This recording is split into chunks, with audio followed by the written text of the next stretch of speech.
Okay. Anything else you want to do, or should we get into meditation? No, let's get into meditation. All right. You guys ready to meditate? Go. Okay. Are they meditating? Uh-huh. Okay, super. We'll have a moment of silence and then we'll. Yeah. You want to do it or you want me I'll to? let you do it. Okay. All right, y'all. Let's go ahead and get settled in. Excuse me.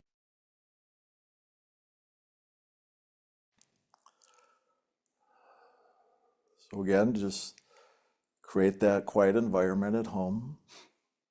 If you need to shut off the cell phones and all that, it's always a nice thing to do. And then you can get your body settled. Just getting comfortable whether you're sitting down or laying down.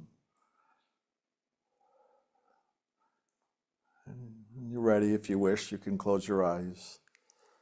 Just begin to bring your attention inwards and upwards to the seat of the soul. This place above the eyebrows, the center of the head. So just allow yourself to get settled in here.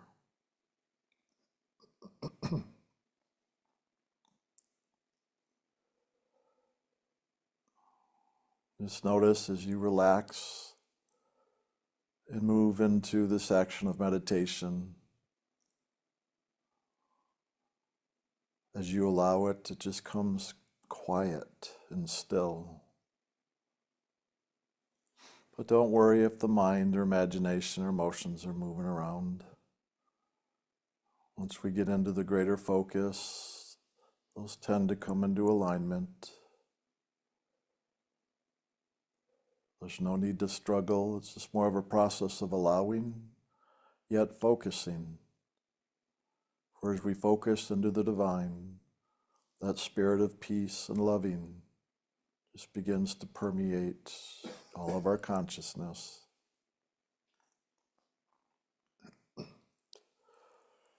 So just begin to look in that inner sky, that inner region. As you look upwards, there is truly a spiritual door here.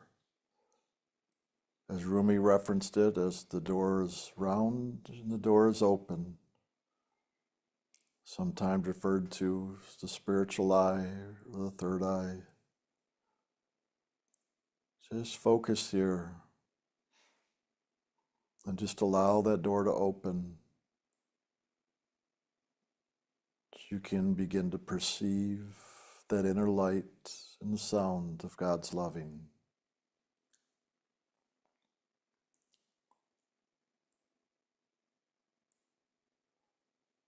If it helps, we could even visualize a purple light. The Holy Spirit often shows up as a purple light as we're doing this meditation. As that pure white light moves out of the realms of spirit and into the physical, it'll often show up as a purple light. You can even visualize this purple light to really focus your attention and to open that inner door. And just know that is the presence of God's loving. Can even help to offer a prayer or invitation, which I'm going to do here in just a moment. It's important to have that intention and clarity so that we bring ourselves into alignment and open up to receive of God's blessings.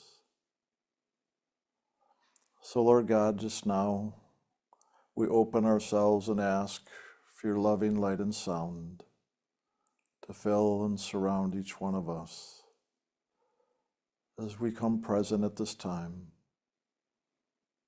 at the seat of the soul, looking inwards and upwards to your divine presence. We ask for this time of communion. Let me be liberated and lifted in your grace. Those things that we've been attached to and holding on and struggling with be released through your support and your guidance. That in receiving your grace, it assists us in our journey of freedom, our journey of awakening to knowing the truth of who we are and our oneness with you. And Lord, we just hold this door open, ever creating that invitation and asking you to fill us, to participate with us, to lead us into the greater truth of who you are. And for all your blessings, we give our thanks as we begin to share our loving with you. And so, just as you continue visualizing this purple light, just begin to now direct your focus and your attention upwards into this purple light, sharing your loving. For that Holy Spirit is that way by which we commune with God, both in receiving God's loving and sharing our loving with God. God's given us the sacred names as well. So we have the inner light and the inner sound, that sound of God's voice, that sound of loving. And so we're going to use that spoken name of the hue and chant it out loud 3 times to begin to share our loving and open that spiritual eye to commune in yet greater and deeper ways. So as I chant out loud, you're welcome to chant as well, whether silently within or out loud, or just listen. And then take in a deep breath, and then we'll begin.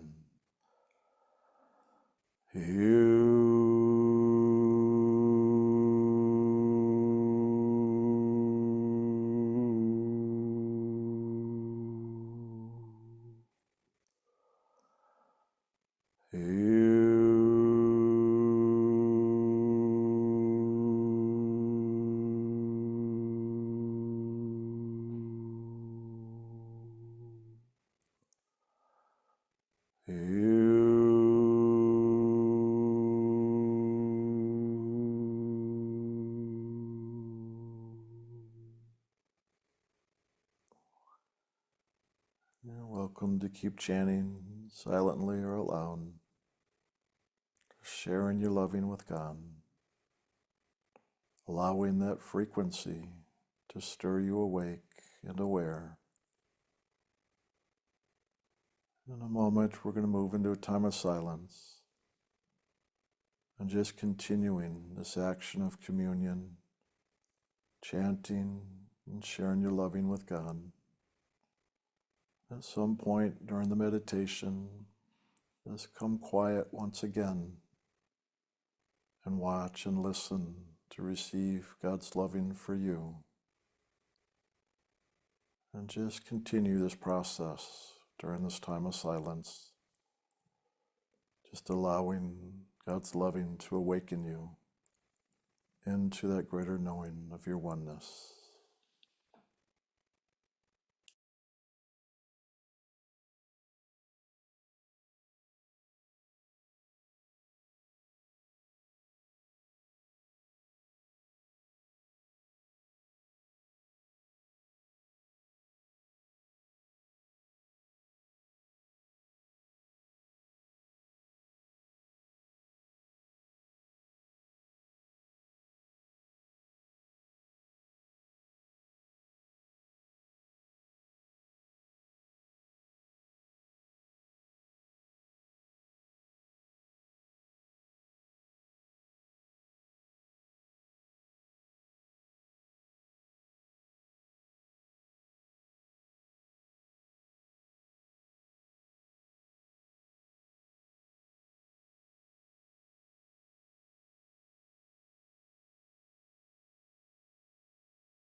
Just begin to come present at the seat of the soul once again,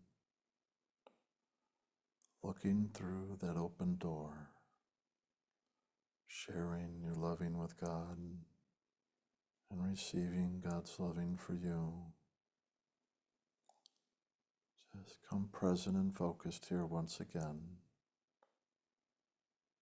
observing and witnessing that inner light and the inner sound.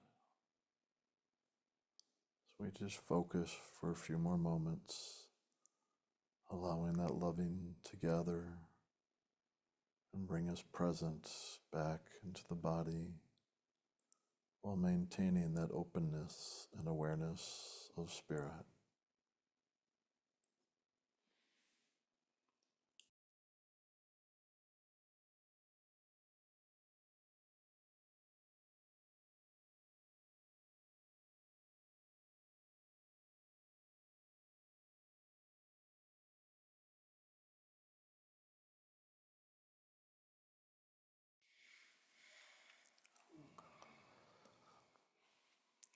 As you're ready, you can open your eyes if you wish, or keep them closed, that's fine too. Just remembering any awarenesses or experience from the meditation. If you have a journal, you're welcome to write in your journal. Just remember any of what you may have experienced in this meditation.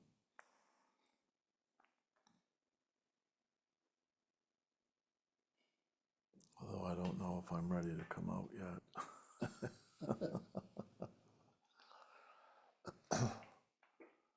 We've been going over half an hour though. So I'd like to share a little bit more about vulnerability and how important that is for this meditation, for really living this pathway of sun and light. Because as most of you know, we teach the meditation practice as really that direct action of communion for awakening with God and to know who we are, and the soul liberation and everything we share here, because that is really our focus, our goal, our intention here and what we're doing in Inner Light Ministries. But there's also the living of that, if you want to say 24/7, how do we live that during the day as well as just in our meditation? And so I like to say the meditation opens the doors, and then we want to keep the door open so that we can continue living that flow of loving all the time, basically. And so, yes, it does mean to have a constant awareness of focusing up here at the seat of the soul so that we're aware of that loving.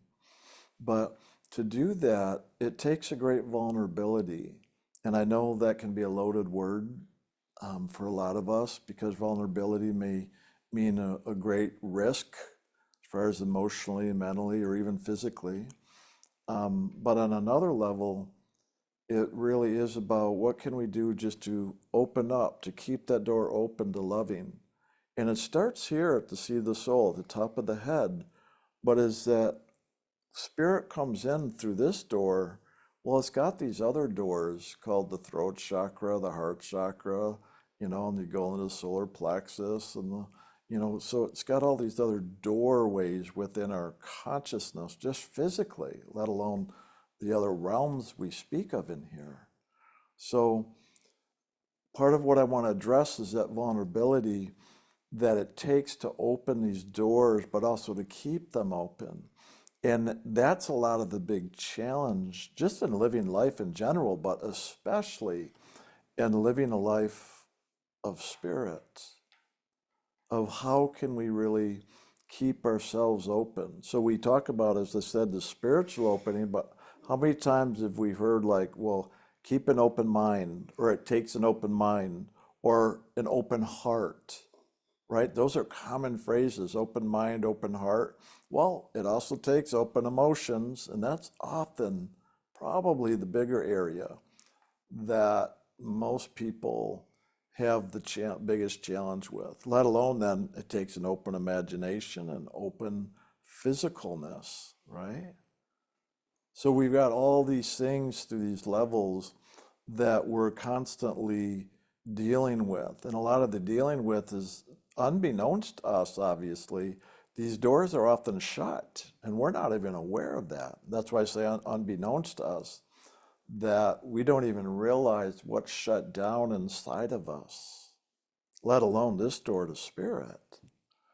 So when we really begin this path of sound and light, and we begin the meditation of opening this first door here, right to spirit, okay?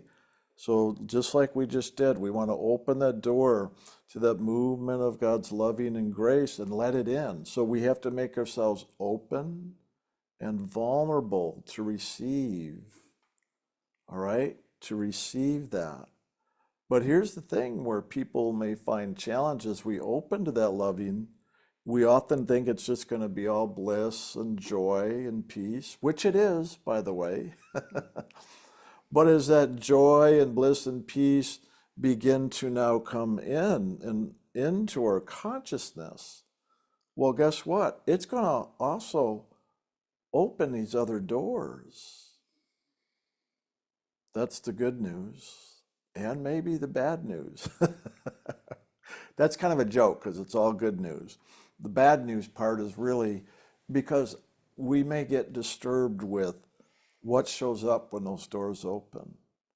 When we start to have come to our awareness, the belief systems, the thoughts, the negative thinking, the degradation of ourselves and others, and we start to realize how much we've created in there with our beliefs and with fear and expectations and prejudices and guilts and shames, right? All the good stuff life's made of, I like to say. Well, the physical life in Lucifer's domain, that is his good stuff. And that's the stuff we all have to work with. And in meditation, as we open to the loving and allow that loving to come in, well, as we talk here, this is a pathway of soul liberation. As well as awakening, it's also soul liberation. And the two go hand in hand. There's an awakening spiritually, but then that awakening, the loving goes in and opens the doors to let the light into the darkness. In other words, the darkness is those unknown areas where a lot of those fears, prejudice, judgments, all that I just said, are stored within our consciousness. And when we invite and ask for the Holy Spirit to work with us, we're actually inviting God in to assist in opening those doors and bringing those things out of the darkness into the light of day, so to speak. And that's the part where we may find ourselves go into reaction and want to shut down and protect ourselves, because when some of these things stir, they can seem scary. And notice I said seem scary, because in truth they're not. It's just that when we have all these belief systems of where we've learned and been taught that these are scary things, these are bad things, they're evil, we don't want to think of them, let alone feel them, or what else goes with it, right? And I'm not even going fully into it, because when you get all the way down into the root chakra, we're dealing with core basic survival, right? Fight or flight, death, violence, survival, or the pleasure, right? It's pain and pleasure. We're always seeking that which is of pleasure and trying to avoid that which is, scary, of fear. And so it's important to understand that on this journey, this spiritual journey, that these things are going to open up inside of us, that they're going to be revealed, that which is within us, so that we get an opportunity to not only look at these things, but look at what is there for us to learn, right? A lot of the languaging out there nowadays is about overcoming our fears, right? Feel the fear and do it anyway. And this is awesome, because that is what it takes. But in here in ILM, we want to take an approach that now, in working with these fears, judgments, and all the good stuff I talked about, is that LAF acronym, to approach it with loving, to approach it with acceptance, to approach it with forgiveness. Because that way, when we approach all of this that is awakening within us as we're doing this, one, it's just going to be easier. Because when we approach it with loving, acceptance, forgiveness, then it's going to be a process of releasing, of healing, of letting go. What happens in the world, and you may have noticed yourself, even if you've been doing this pathway, that as these things come up, we all tend to react and want to push it away, shut it down. Oh, that was uncomfortable. Oh my God, that was scary. I had a reaction because, I did something or so-and-so did something and that was embarrassing. I don't make a spectacle.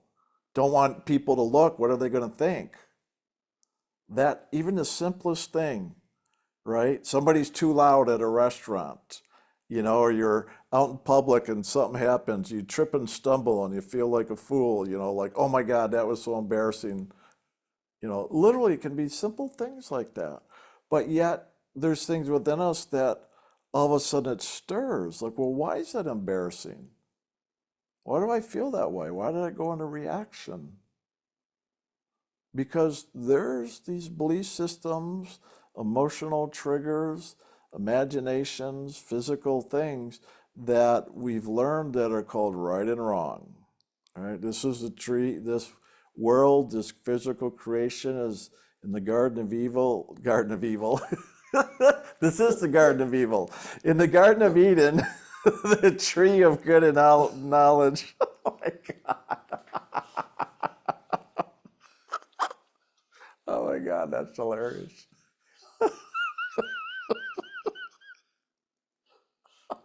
That's a new one. Yeah. We're in the Garden of Evil here.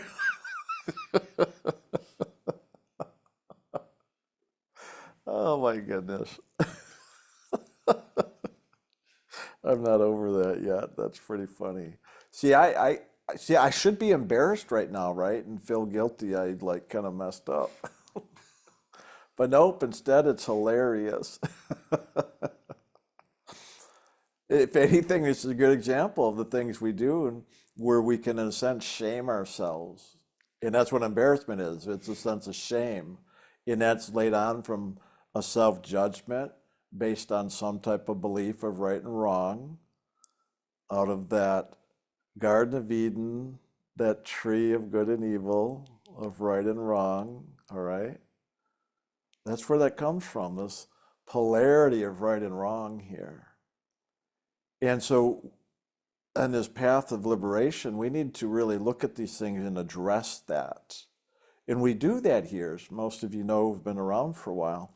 We address these things to look at our belief systems, look at what's running in us. But again, that takes an open mind to allow spirit in. We've got to open the spirit, which we're doing in meditation, but then we've got to open the mind and let that spirit in. Then we got to open the heart, let that spirit in. Open the emotions, let the spirit in. Open the imagination, let the spirit in. Open the physical body, let the spirit in. And as we let the spirit into all these, each one is going to go through its process of allowing that greater movement of spirit, because spirit's going to come in and start to expose these things, bring them up, reveal them, so that they can be released and let go of. It's like pouring water into a glass of dirt. You keep pouring the water and the dirt's going to come up, but if you keep pouring the water, the glass is going to fill more and more with water and wash away the dirt, and the dirt's going to overflow with the overflow of the water. You keep pouring, eventually it's going to just be all clear water in that glass, and then it'll be clear water overflowing, right? You've heard of being filled with loving to overflowing. Well, that's exactly what we're doing here. So just be aware that that dirt that's going to be stirred up, it's going to be stirred up. Spirit comes in from above, comes in and down, and then when it hits the bottom, it begins to stir up. And so now once it does, it fills us up. So it comes in, hits bottom, then starts to fill us up. And so in that filling, and as it rises up, now it's going to bring all these things to awareness. But remember, it's stirring up and out if we allow it. That's where a lot of the what we call self-study comes in. That is, this action takes place as we open in meditation now. And as these things are stirred up, as they come up into our awareness, well, most people will go into reaction and shut it right back down and suppress it, right? Suppress it, bury it there, let it fester more. But then what happens? Well, when that happens, we know a lot of people will stop even meditating because they think, oh my God, when I meditate, all these disturbing things show up. Well, yeah, because the Holy Spirit's trying to clear these things out of your consciousness. But you see, God doesn't impose. God allows and goes where invited. That's why we have to invite God in. But if these things now are stirred up when we invite God in and we get uncomfortable with it, well, one, not only do we shut down, but we'll even not meditate because of that. And that's the thing to watch out. And in truth, that's the worst thing we can do is not meditate. Because now not only has it come up in your awareness, now it's in your awareness, but if you shut down, you're stuck with it. Because you shut the door before Spirit cleared it. So in your reaction, you're stuck with that. You ever feel stuck in life? Just look at your reactions. What are you in reaction with? That's showing you where you've closed the door to that flow of Spirit. And you have shut down and suppressed whatever was being brought up inside of you in a movement of loving. If you open up in meditation and ask for God's grace and assistance, this is the process that unfolds. So that loving is actually assisting us, but we've got to continue to stay open on all these levels so that it completes the process. So we need to watch it when we react and shut down or suppress because we're feeling scared. We want to look at that fear and love it and accept ourselves and forgive ourselves and others for what may have ever caused it. That's what we do to open that door so the loving can continue its process and we then get free of whatever that reaction is that is causing disturbance. And as we get free, often we'll have the awarenesses of what's going on, like even our belief systems and thoughts, or at least our self-talk, right? Our self-talk often is our thoughts, or if we pay attention to what we say to other people all the time about ourselves, that's also often very revealing of how we're thinking about ourselves. Are your words ones of self-love, or are they of self-judgment? Are your words of loving and accepting of others or judgment of others? Just pay attention to that. Right there is revealing what's going on inside of you, where doors are open and where doors are closed. It's a very simple process. We just have to pay attention to that. Okay, because when we have that awareness, we now are empowered to do something with it. But if it's always unconscious in us, we don't really know what to do. We don't even know what's in there, so there's nothing to do with anything. But when this comes up now, there's the opportunity to learn and grow, but to now do something with this so that we really fulfill why it's even there, to fulfill and learn the lesson, and then to fully empower ourselves by doing that. And that's how we get liberated. Okay? I know I talk about this a lot, but I can't say it enough. Because be surprised how many of us still have these things we're not even aware of. So I know as I talk about it, it helps to stir it and to move it. But we've got to allow it and we've got to participate with it. Okay? But try to think of it as the open doors. And in meditation, we're opening up to the Holy Spirit. We're opening up, allowing God's loving and grace to come in. And we want to open all the doors. This is just the first door. It's the main door, the most important one, believe me. And luckily, if we do the meditation regularly and open this door, that loving's going to go in there and help clean things out eventually anyway. It just can do it quicker and easier if we just really love and accept ourselves through the process and don't shut down and react and close the doors. That's all we got to do is keep it open.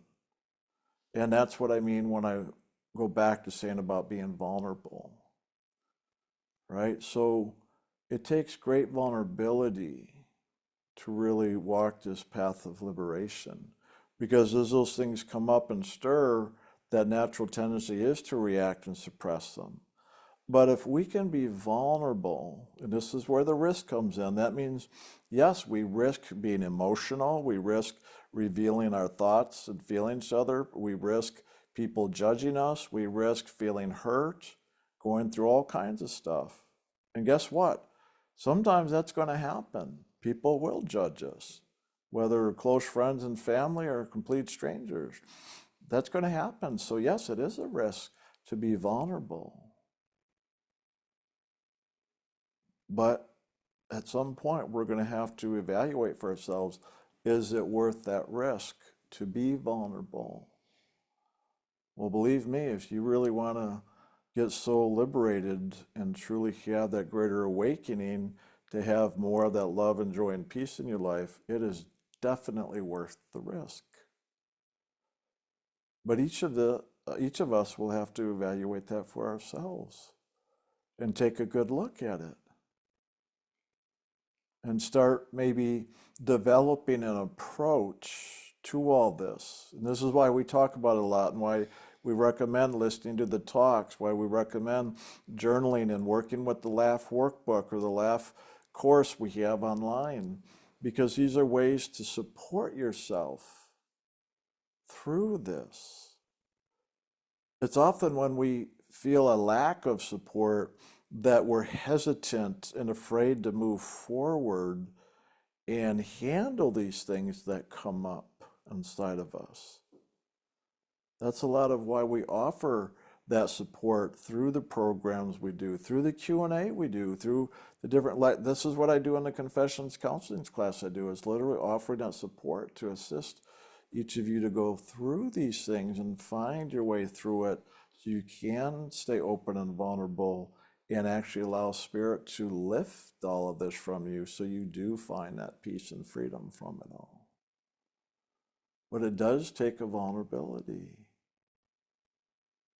And that's just another way of saying, allow yourself the space to have the reactions, have the fears come up, have the judgments come up.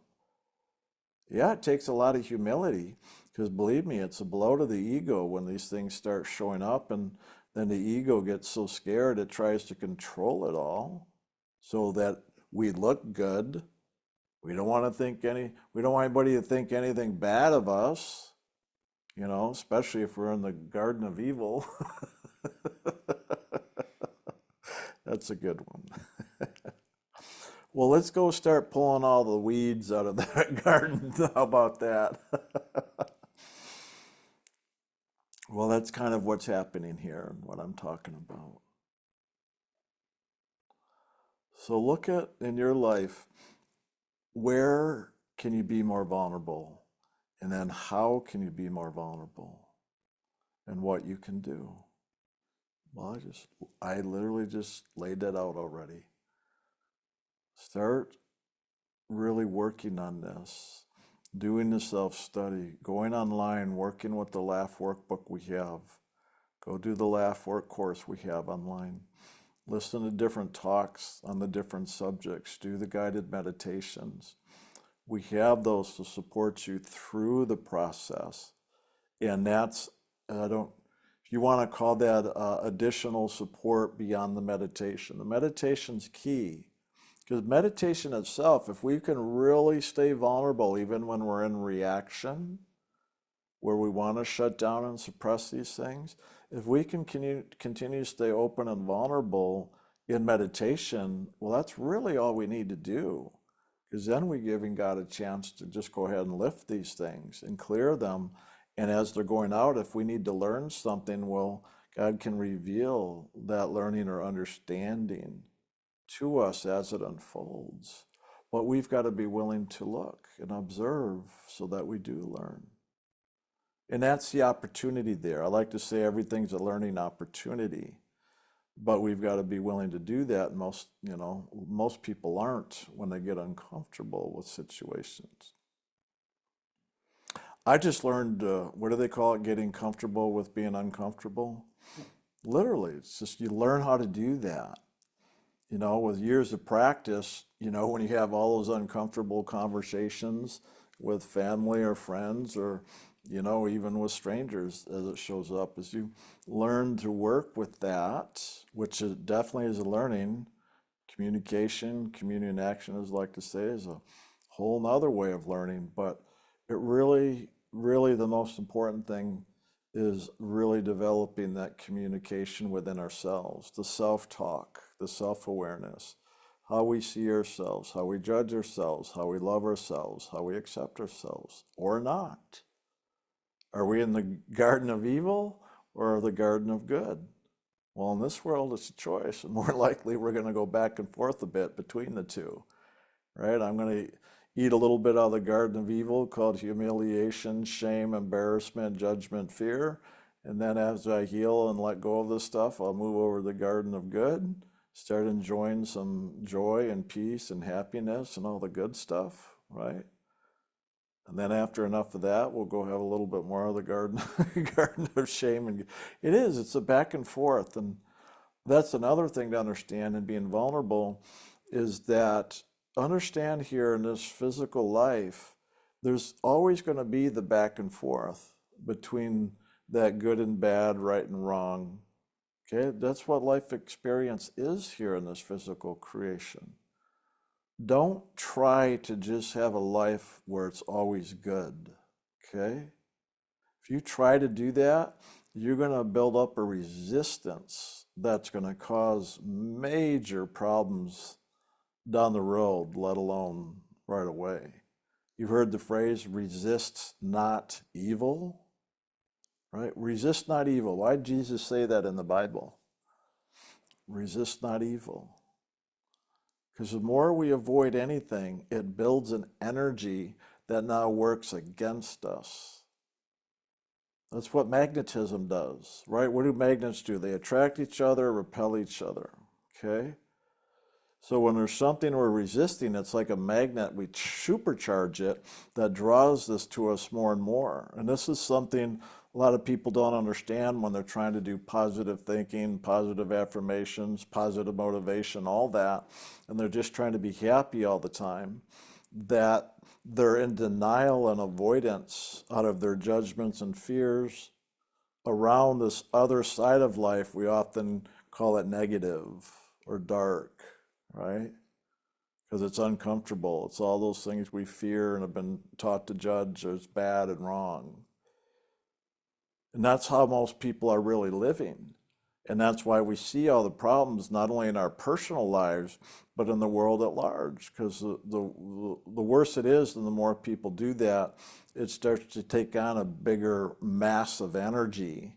That's where we'll see a lot of the global conflicts and bigger, larger scale, types of problems and difficulties, because a lot of the resistance to the bad. Everybody says, oh, it's so terrible out there, and we should do this, this, and that to fix it all, but yet nobody can seem to do it, right? Because how many people are open and vulnerable enough to go through the pain of being that emotionally vulnerable and getting past those belief systems of right and wrong? Most people don't. Most people think, well, this is the right way, that's the wrong way, and it's my way or the highway. And so there's no room for, if you want to call it the middle way, I just call it the way of loving and acceptance that allows all of it. And that's truly the spiritual way, because God loves all, the good and the bad, the right and the wrong. So if we're going to really let God fully into ourselves and into our lives and into the world, we need to allow that into the good and the bad, all of it. So resist not evil. No resistance. Open vulnerability. Allow your fears, your judgments, and whatever to come in. But just understand that as you do that in loving and acceptance, the Holy Spirit will lift and clear these things so quick if we allow it. But we have to develop that approach or those attitudes of loving and accepting and forgiving if we're going to really do this. You can't still keep all the old belief systems that are rigid and closed down and think everything's going to be hunky-dory and God will take care of everything. Well, God will take care of everything and everything will be hunky-dory if you open up and allow those belief systems and reactions to be cleared by the Holy Spirit as well. But again, that's where we're challenged. One thing I've always said, if you want to know where your lessons are, just look at your reactions. Look where you're holding back. Look where you've suppressed yourself. Look what you're afraid of. Look at what you judge. Look at your expectations on yourself and on life and on others. It's that simple. Those are all the areas we literally express, or shall I say lack of expression, when we close ourselves down because we're not open and vulnerable. When we're truly open and vulnerable to that movement of loving, we will be in a greater state of acceptance and willing to participate and move into a place of greater understanding, let alone compassion, and then the peace that comes with it, and then all the good stuff that does come. You practice peace, compassion, acceptance, good things start happening. I mean, really nice things. And then all those fears and judgments we had of like, that's bad, that's wrong, that's evil, that just literally starts to dissolve and go away. Because all it was an illusionary belief system that was never true or real to begin with. We just made it up, literally made it up in our heads. And the more people make up the same belief systems, well, that's what the world calls the rights and the wrongs. Because enough people bought into it all and are now living by those rules and regulations, right? I'm not saying rules and regulations are bad. I'm just saying when we're so caught up in them that we make them good and evil, rather than look at the practical thing of how certain rules and regulations help serve us, like, driving, well, all the stoplights. Those are there to serve us so we're safe and can move about. There's a practical side here. But does that make it evil when somebody, goes through a red light or doesn't go when it's green? Well, we'll make our judgments around that. That's why they give tickets and everything. But again, does that make it bad, or does that just say, oh, these are here to serve us, and as we participate in them, it helps guide us through life so that we can be safe, so to speak, and not hurt one another, so we can continue on in our life experience. So look at the practicality of things. Take off the right and the wrong and the judgment and fear. And then you're in good territory. Then life unfolds a lot easier. Okay? So if you noticed, I use the word vulnerability and openness quite synonymously. In a lot of ways, they're the same to me, but we may each interpret them a little differently. I like the word vulnerability because often people associate it with their emotions. So if they're more closed down and, if you got stomach issues and emotional upsets all the time, often your solar plexus will be in, disturbance or tight or whatever going on. That's often a sign of what's going on there. Is that you're either closed down or you're open or trying to open up. And that's where you may feel things moving around in there. Right? If you get little tummy issues here and there, you might be struggling with something going on in your emotions, because that's often the case there. So often if we look at what that is inside of us, like a laugh workbook process, and start to now go through with loving and acceptance of our emotions and our thoughts about ourselves And as we start to heal that, often these things inside, even physically, the physiology will often start to settle down as well. Or at the very least, we might have some greater awareness or guidance of even things we can do physically to take care of ourselves better. And often it's holistically. It's often our thoughts change, our attitudes, the emotions, as well as the physical things. Often they'll change altogether because there are things that we can do differently and will more than likely do when we're living more in that flow of loving, as opposed to that flow, or I should say lack of flow, when we shut down, just because we're afraid to really look at things or address them. Just in ourselves, let alone with anybody else. Because this is really the journey of self anyway, really the journey of soul, but the soul of who we are is in this physical self that has to deal with this personality ego. Okay. So just begin to look more in your life in this practical way, to take that practical approach and see, where can you be more open and vulnerable, and how you can be more open and vulnerable. Well, I guess we covered a lot of the how. That's really the talk of this conversation and practicing the LAF stuff we do here. So really on your part, it's look at where you can really practice this more for yourself. Look at your relationships. Look at what you're doing in life. Look at the thoughts you have around different, aspects of your life. Look at your feelings around different aspects of your life. Those will give you the indicators of where you're open and vulnerable and things are flowing. And of course, when they're flowing, you're always going to feel better. You're going to be a lot happier and more joyful about stuff, or more at peace and content with things. When it's not that way, that's often where the doors are closed. So begin to look where that is in life for you. And then see what you can begin to do with that LAF work.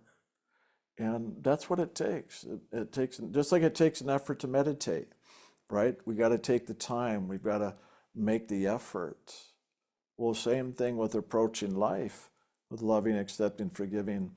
We got to take the time and make that effort of seeing, oh, here's areas where I'm shut down. Let me work on opening that up and being vulnerable and allowing that flow of loving into these other areas so that it can open that up, where I can experience more peace and joy in those areas where I haven't been. And it's easy to do. Don't kid yourself. All you got to do, like I said, is be practical.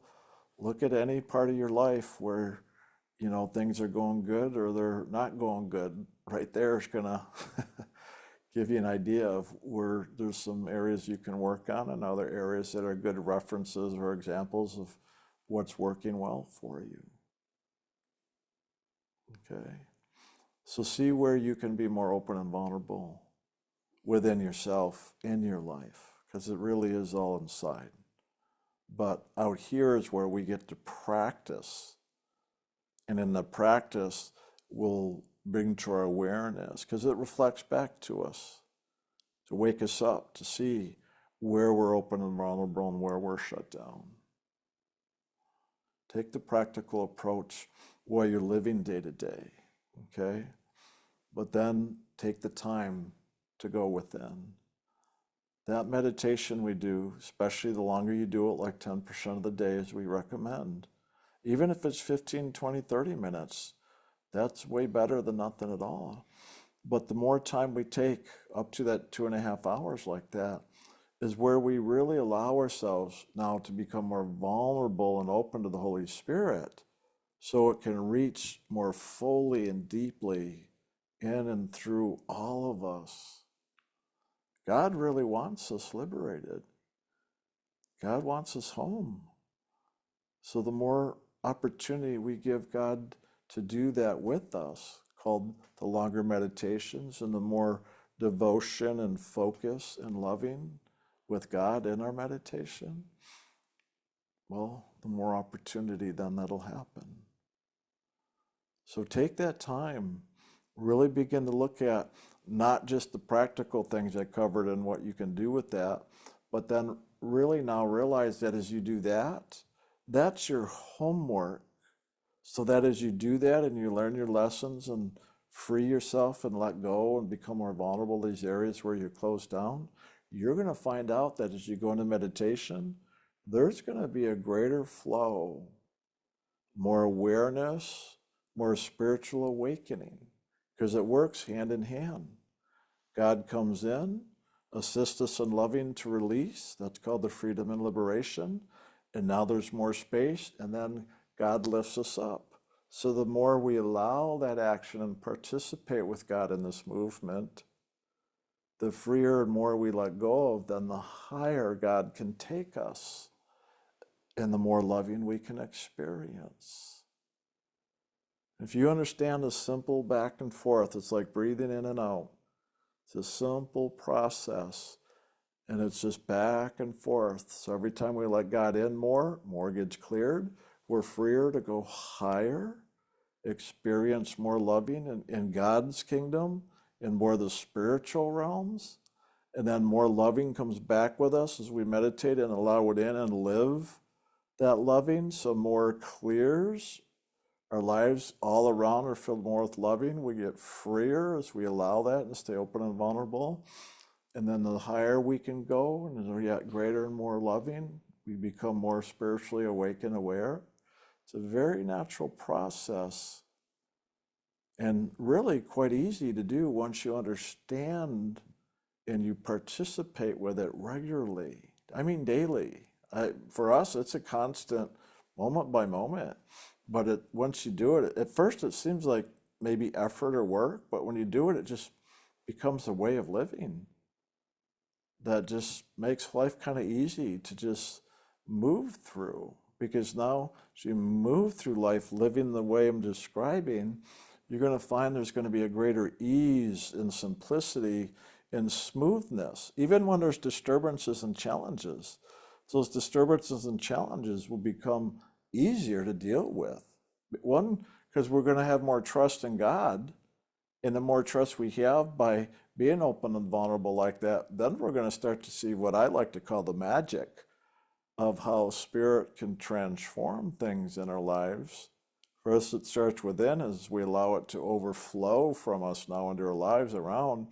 Then you start to see the magic of how spirit works in your life to assist you in moving forward to complete, to fulfill your experience here. So you get the greatest amount, so to speak, or the greatest experience you can because of this approach. That's why I like to say this is really a journey of fulfillment, not just getting rid of your karma. It's about fulfilling your karma, but that's done by allowing more loving. It's loving that's fulfilling. The loving fulfills the karma. The loving fulfills us. The loving awakens us. The loving liberates us. The loving brings us home. But these are the things we need to do for the loving to be able to do what it actually does. Okay? So, write that in your notebook. Put it up on the refrigerator. Ask yourself daily, what can I look at today? Where can I open the doors? Where can I be more open and vulnerable? Where can I bring the loving in? Where can I practice the loving, accepting, forgiving? In other words, where can I laugh more in my life? Make it a daily thing. Make it gentle and easy though. No having to force yourself, no need to push. We've got eternity to fulfill this. So there's no hurries and no worries. It's going to happen anyway. And the more easier we are on ourselves, one, it might actually be a little enjoyable. I know it is for me.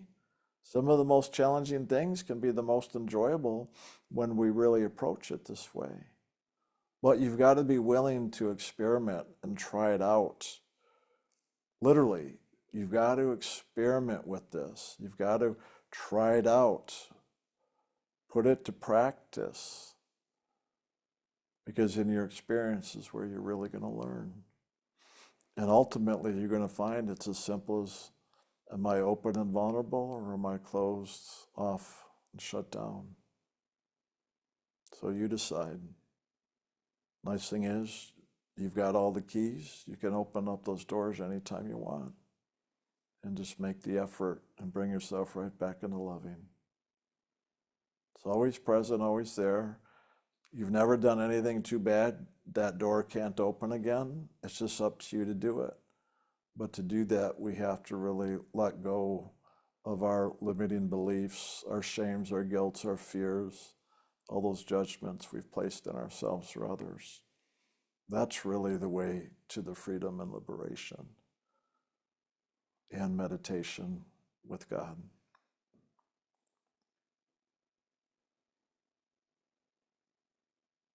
Okay.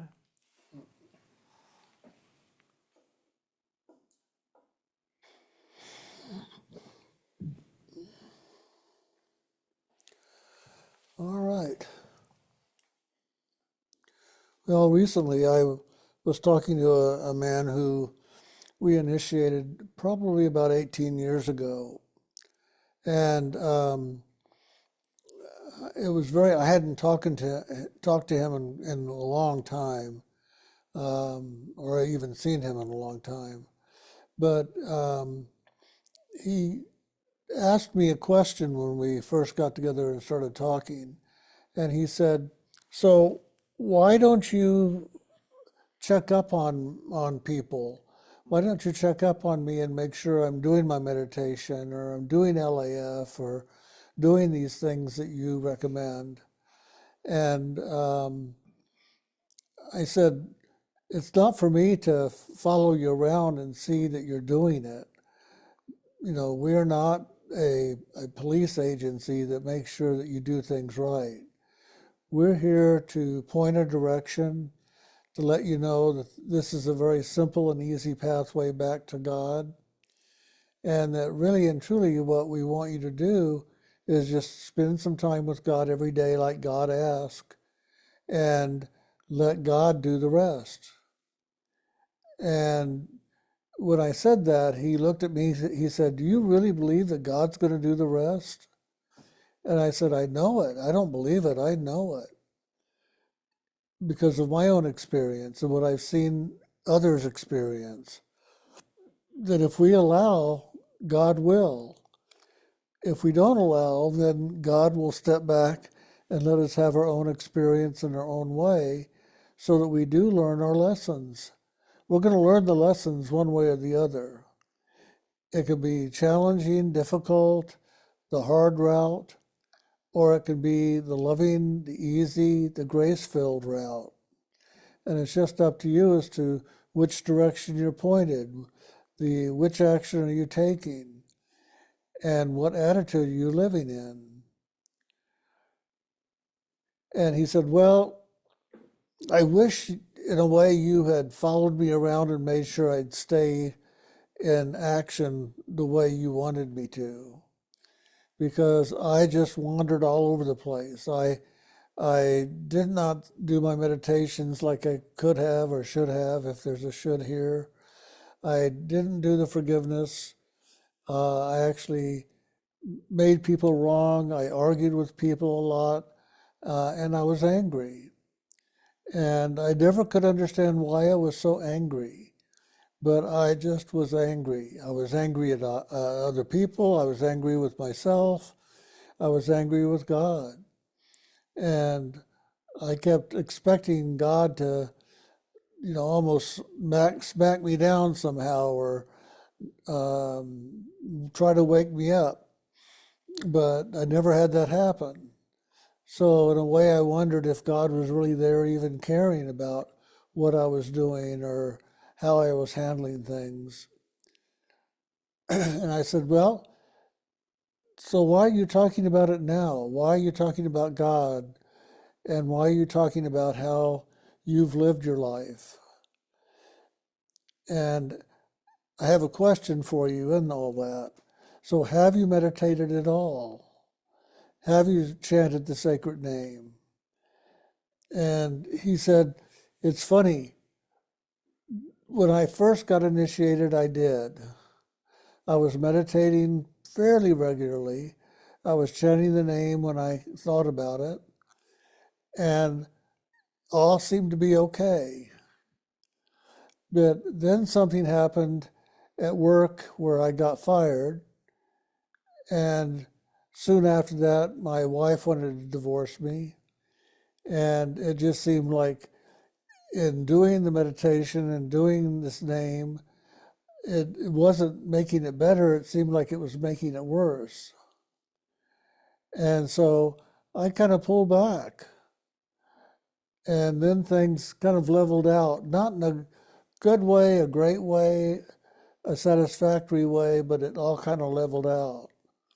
And it seemed like the storm stopped, but the rain still kept moving through. And I said, well, why don't you try something different then? You pushed that aside for a long time. You've avoided it.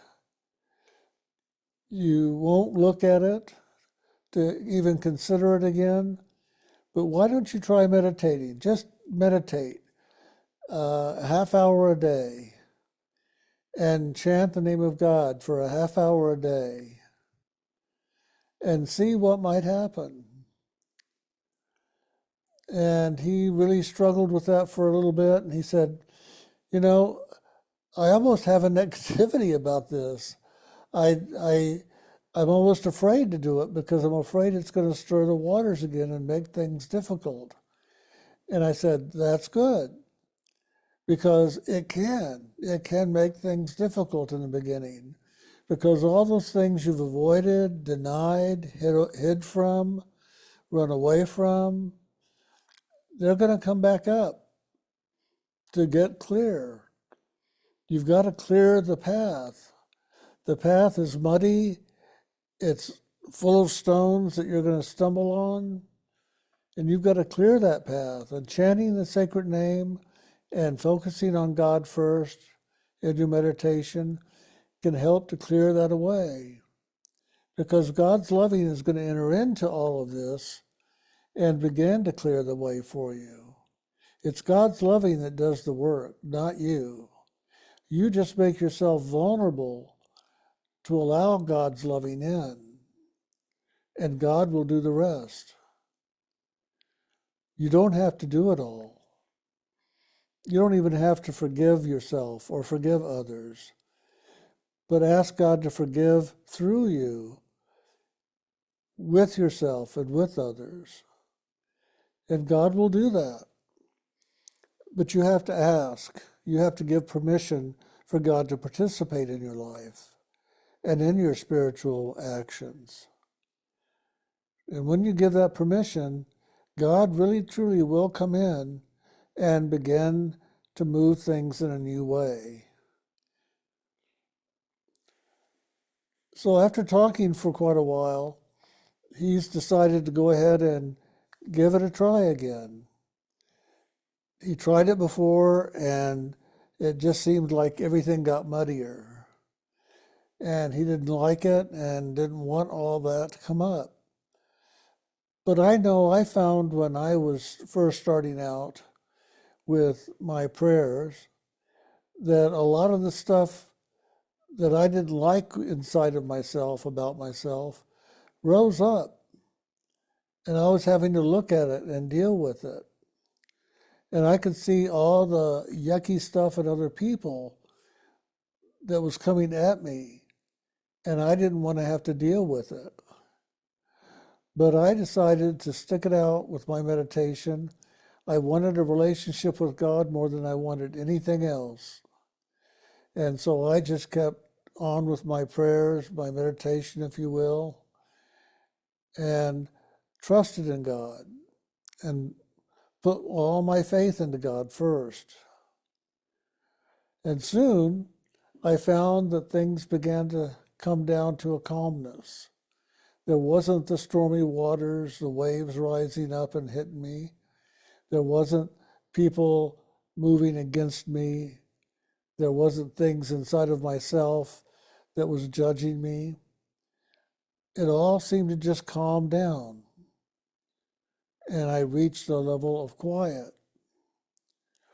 And yes, there were still things in the world outside that would bother me at times, but inside, the world became very quiet and still. And I found how to be in that peace and be in that loving and to take that with me wherever I would go. And all through my life, I've had people comment on how they feel when they're with me, they're in peace, they're in loving. There's a quiet that they don't experience anywhere else. And I know that's true because I know I entered into that in my early years of meditation and prayer. And I have held to that and lived in that. I would rather live in that than live how a lot of people live in the world. Frustrated, pushing, demanding, needing, wanting, expecting. It's a hard way to live. But if we can find that place of peace inside of ourselves, and we can begin to choose into that every day, that peace will bring peace to everything in us. It's just an automatic action. We don't have to struggle with it. We don't have to make it happen. It just happens. And when everything comes to peace, you live a calm life. You live a wonderful life in comparison to what the world is doing. The world is a mess. It always has been, and it always will be. There's always storms within the world. There's always anger and fear in the world. There's always reactions in the world. And all this energy of againstness and storms will just keep rising up and keep moving across the earth because that's the way of the world. The world lives in a world of polarity, of right and wrong, of good and evil. And that's only because this world, this creation, this physical creation is a world of polarity. And in that polarity, there is the right and the wrong, and there is separation, and there is struggle. But if we can live in the oneness inside of ourselves and keep focusing into the oneness, the world can be a storm outside of us, but we can still be in the calm, in the quiet. And that's what we are ever challenged with daily. Some days there is less storm, less winds blowing, less disturbances, less good and evil being fought around us. And other days it is much more of a storm. It is much more a reaction. And we have to just do what we can to stay centered and focused in God's loving and not get caught up in it.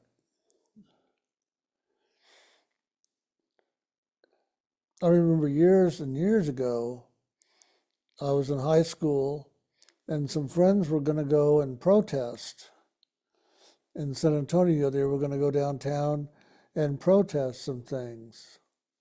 And I don't even remember what it was they were protesting. But they were pushing me, I mean, literally pushing me to get in the car and let's go. You've got to come down and join us. You've got to do this right thing. And I just couldn't make myself get in the car and go. And a couple of so-called friends that I had all of a sudden made me an enemy because I was against them. I was not doing it the right way. I was not supporting what needed to be supported. And I felt bad for a little bit. I thought, gosh, am I doing this wrong? Should I have gotten in the car and gone? Should I protest? Should I participate? But inside, there was this energy that when I leaned into doing that, it took me away from my quiet. It took me away from that stillness inside.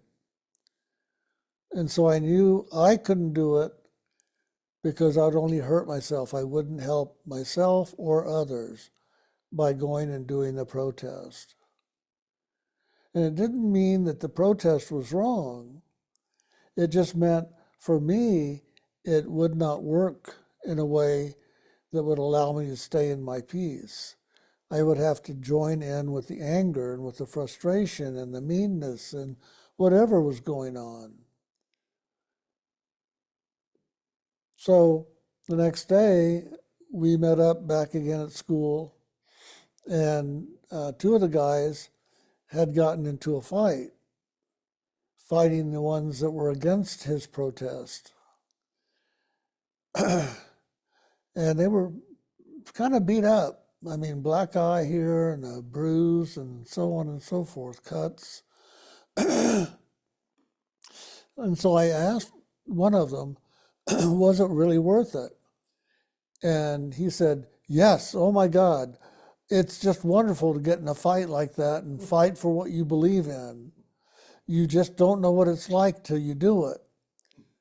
And again, I had to walk away and just look inside and see, is that really in me? Is that anger? Is that want to attack or to get my way that strong? And again, I just knew I couldn't participate in that energy because that would hurt me. That would go against all that I stood for inside of loving and peace with God and peace of God's peace in me. So a number of those people that were so-called friends pulled away from me and didn't really want to participate with me because I wouldn't participate with them in their struggle, in their fight. And that was fine. I didn't need that in my life. I knew I wanted God first and God only. I knew that I wanted to live in the simplicity and the loving of the peace and the stillness that I had found in my prayer meditation action. And I wasn't going to let anything get in the way of that. Well, some years later, I was working at the hardware store, the paint and hardware store, and this one of the guys came in and recognized me and came over and greeted me very friendly. I mean, it was like, we had never gone away in separation. And we talked a little bit, and I got the materials he needed. He was going to paint a bedroom or something. And so we got all that together, the brushes and the drop cloths and everything. And so while we were talking, he said, so did you ever go and do a protest? Did you ever go down and really fight for what you felt was right? And I said, no, I haven't. I know I won't. And he says, well, that's just the difference between us. But I'm learning to let people have their differences and not just try to force them to believe my way. I'm tired of doing that. I'm tired of trying to make people see it my way. And so I'm learning how to back off and let them do it their way and I'll do it mine. But we don't have to fight about it. We don't have to get into a big struggle about it. And I said, well, that's good. That's good for you. That's you taking care of yourself and allowing other people to take care of themselves their way. And he said, so why is it that you won't, stand up? for things and fight for things and fight for what you feel is right. And I said, because I feel like God is in everyone and in everything. And I think that God in everyone and in everything is living as it needs to live within them. And I'm not going to try to fight God in them and make the way that they are living their God wrong. God is living in me, and the God that I live in is peace and joy and gratitude and listening and understanding. The God that I have living within me is not angry. It is not trying to force other people to believe the way I do. It is allowing. It is allowing people to have their experience, to get their lessons learned, to learn and grow without it being at war within themselves or with other people. And he said, we've got to get together. I need to maybe understand better now what you're talking about. Before I thought you were so wrong, and I just couldn't understand how you wouldn't get out and do the struggle, the fight. But now I think you might be closer to the right than I was. So let's get together sometime and let's talk. And I said, anytime, just let me know. I'd love it. Well, I never heard back from him. That's the way of the world. I'm sure he got caught up in a lot of other stuff and just kept on moving forward. But I did meet his wife some years later, maybe 3, 4, 5 years later. And she had come in to get a few things. And when she realized who I was and my relationship with her husband, in a way, she commented that he had talked about me and often felt very strange around me and very different. That he felt something stir inside of himself when he would see me or talk to me. And she said he wants to talk to you, but he's very hesitant. And I said, well, there's no reason to hesitate. I'm not going to hurt him. I'm not going to make him wrong. I'm not going to fight him. We can just talk. So she said, I'll tell you what, we'll make it a surprise. I'm just going to let him know that I've invited somebody for dinner. And when you show up, we'll see what he does. And I said, well, that'll be fun. I'll look forward to it. So the day came a couple of weeks later, and I drove up and I walked up to the front door, and he saw me through a window walking up to the door. And he came to the door, and all of a sudden I thought he was going to fight me. I thought he was mad. The way he approached it, it was just so much energy. And but then he grabbed me and hugged me, and he said, "Oh my God, you're here! How come are you here?" And I said, "Your wife invited me. She came into the store and bought some art supplies, and we got to talking, and we realized that who we were with each other in the world." And she invited me over for dinner to be with you and me and her. And he said he just was so happy. And he said, I didn't have the courage to come back and talk to you because I was afraid of what you'd tell me. But tonight you can tell me, and I'll just face up to whatever I have to face up.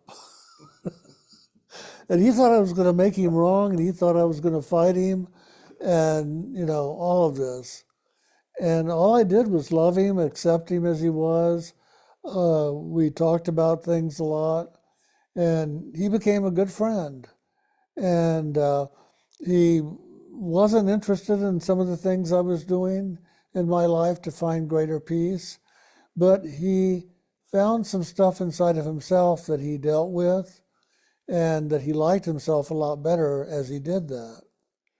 So he knew there was something with what I was doing, but he just didn't have the courage to face all the things inside of himself that, he really would like to have answered and brought to peace. But whatever he did in the future, I don't know.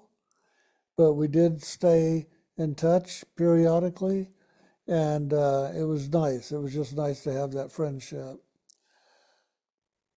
But I found that I had to stay true to myself, and that's the way that can be difficult sometimes. This world, places at work, places at church, places in politics, it it is hard to sometimes stay true to yourself and face other people with that truth.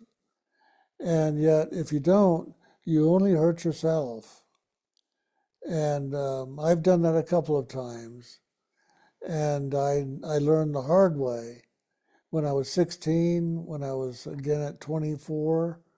Um, I went through a few things, and I gave in at one point when I was 16 to play the game that everybody was playing rather than stand in my truth. And it only hurt me in the long run. And but I learned through that hurt to be true to myself, to stay true to myself, and not to sacrifice myself to make other people happy. And so that's one thing I fortunately have not had to deal with much lately. And I'm so grateful that I just have this continuing flow of love and peace inside of me. And it is an overflow. When you allow yourself to be filled up daily, that loving, that grace does overflow into the world. And it does reach out and touch others. I remember when I was in high school and my English teacher, she commented on it and told me she didn't understand why, but whenever I was in class or whenever she was near me, she just sensed peace. And she's never experienced it with anybody else. She had thought that this new minister at her church was really going to present peace in the church, peace within his environment. But all he was about was struggle and making others wrong to be right. And she actually left that church because of it. But she was always saying just all about my peace. I was just so peaceful, and she couldn't understand how or why. And she she didn't ask how I did it or what was happening. And and I knew it was my meditation, my prayer, talking with God every day, and making that first and foremost in my life. If I wanted God, I just wanted God, and so I made God first and the only in everything that I did at work, in my spare time where I prayed and talked with God, and in my friendships. And I had just a few friends because I was so busy, whether at work or in my prayer, that I didn't have a lot of time to have a lot of friends to go out and do a lot of things. So, but I liked what I had in my life. I have always liked it, the quiet, the calm, the easy, and I do what I can to ever stay in peace and loving and joy and gratitude. And gratitude is a big part of it. Just be grateful for what is. Don't try to change things. Be grateful for what is. Even be grateful when there's a struggle, because that gratitude is going to come in and smooth things out and make the way easier. And I don't know how to put it any other way, but living in gratitude, living in thankfulness, it just makes a huge difference in how the world approaches you and how you approach the world. And you'll find that gratitude repels that negativity. It just makes it run away because it just doesn't understand it. It gets angry with it and it doesn't want to be around it. And so you don't have to do a lot to get them to leave. They will just leave automatically because that loving and that gratitude is so against what they stand for. So do what you can to find that inside yourself. The way I found it was, again, just spending time every day praying, meditating, talking with God, and letting God be with me. God didn't talk to me all the time, once in a while, but God was there with me all the time. Whether I was praying or not, whether I was meditating or not, whether I was talking to God or not, God was always there. And I know I felt that many, many times when I was at work, whether it be in the hardware and paint store part of the business or over in the framing. I could feel God come in and just be present. And people would choose me to be the one that they would wait to be served by rather than someone else because of why they didn't know, but they just wanted to be with me. And I knew it was the peace. I knew it was the loving. I knew that they knew. I accepted them just as they were. And I loved them for it, and I honored them. I listened. I gave them the best I could, and they really responded in wonderful ways. I was a very busy guy at work because so many people did want me to be there serving them, but I loved doing it. So find that way inside yourself. I'm sure many of you have already, to have the peace rather than the world. The world isn't worth struggling with. The world isn't worth the fight because it's an illusion. It's not real. This morning in my meditation, early this morning, in the night, God just kept coming in and reminding me of who I am and who I have been and who I will be is an instrument of loving if I allow it, if I give God the opportunity to use me in that way. And I want that. I always want that, whether it's this lifetime, last lifetime, or the lifetime yet to come. I always want to be an instrument of God's peace and loving so that others might know it for themselves. Each of us can be just that. It doesn't have to be out in the world where people acknowledge you and recognize it, but you will find a greater fulfillment living into the joy of God, the loving of God, the peace of God. And you will find a greater ease and a greater means by which to live your life. And many of you are doing that now. I know that. I've seen it both on the inner and on the outer. And once you taste into that, once you touch into that, you're not going to go back. If you do, well, God bless you and wake up again soon. Because, um, for me, I don't know of any other way to live my life. I really don't. I've lived this way all my life, and I just can't see doing it any other way.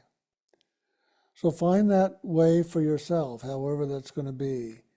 And it may not be about peace. It may be about joy. It may be about laughter that God is going to express through you, and that the soul in you is going to come forward and shine forth. It could be a lot of different things. I've seen it with people who are great storytellers and great jokesters. I knew of a man that he just loved joking and having a laugh with everybody.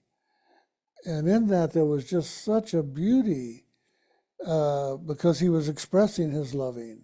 He was expressing his truth the way he did. And it was amazing. It was magical. And people were drawn to him. And, so we each can find it in our own way and become the greater soul that we are if we'll just allow it. And I've seen it in very subtle, simple ways. And I've seen, like that man who was a great storyteller, jokester, just having fun in life and helping people to find fun in theirs. So put God first and God only.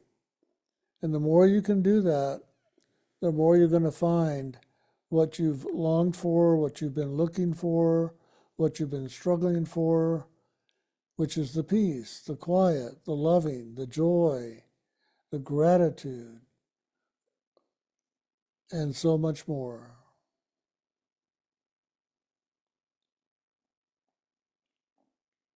All right. So I guess we'll, Want to do a wrap up meditation? okay. Yeah, Brian said let's do a wrap up meditation before we take our break. All right, so just get yourself comfortable, close your eyes, and just begin focusing inward and upward.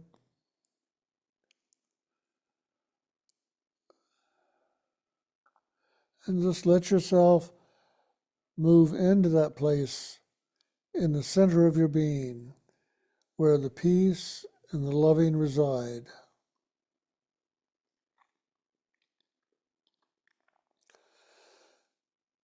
And just share your loving with God.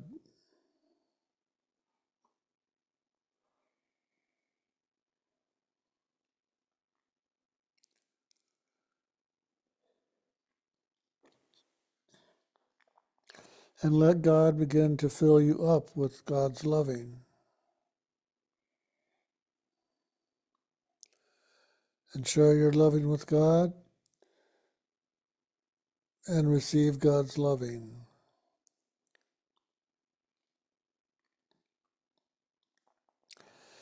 And continue in this action and move into that place where the loving is so great that it begins to overflow from you and outward into the world, so that you are bringing peace and loving wherever you go. God first and God only.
So just begin to bring yourself present once again.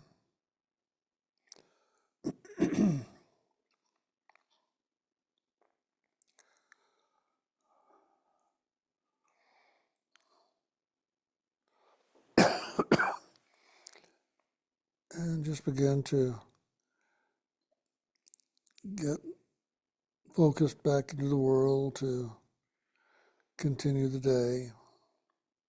But bring back all the joy and the loving, the peace, the understanding that came forward.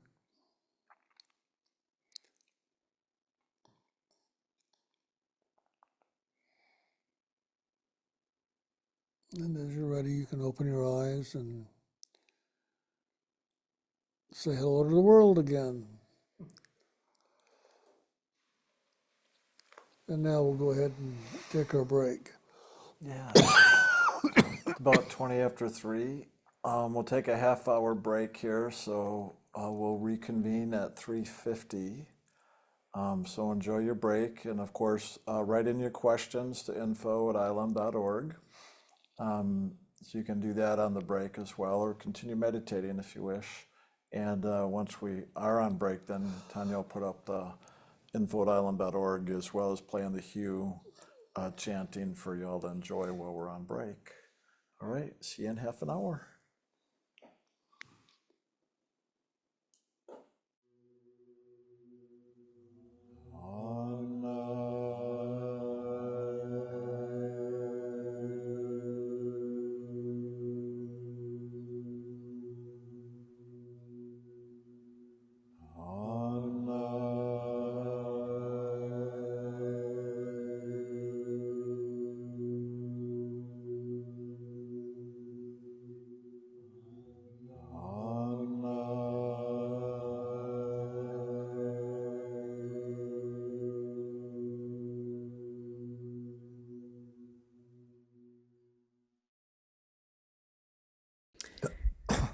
Alrighty, first question.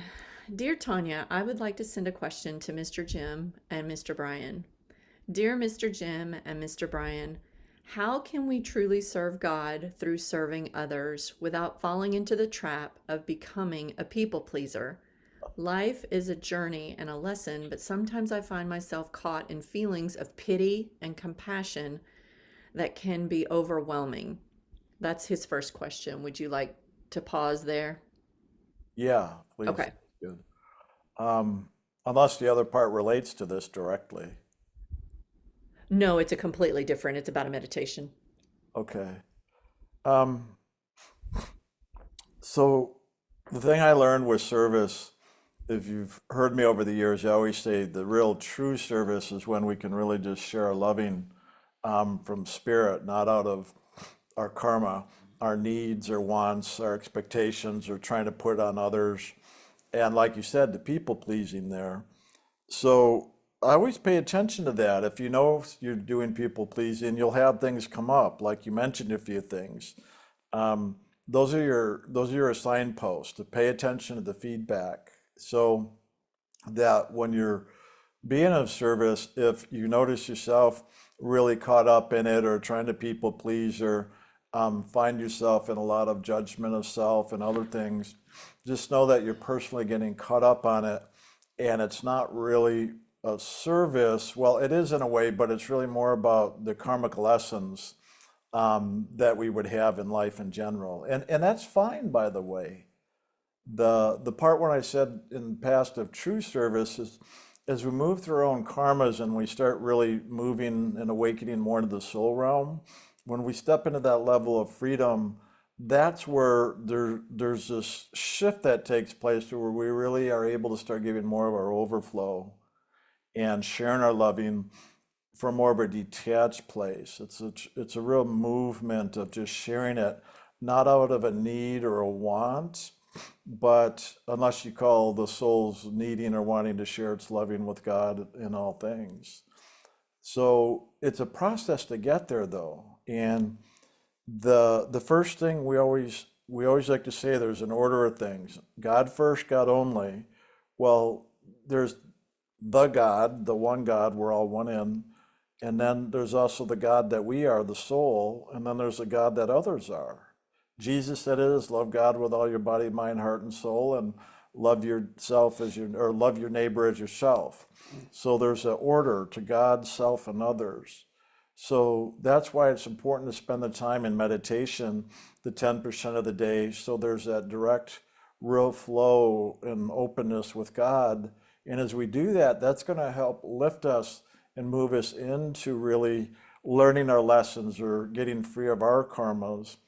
And as we do, we're going to find more of that self-love, self-acceptance, self-forgiveness, that we won't need it from others in the world, which is what people pleasing is about.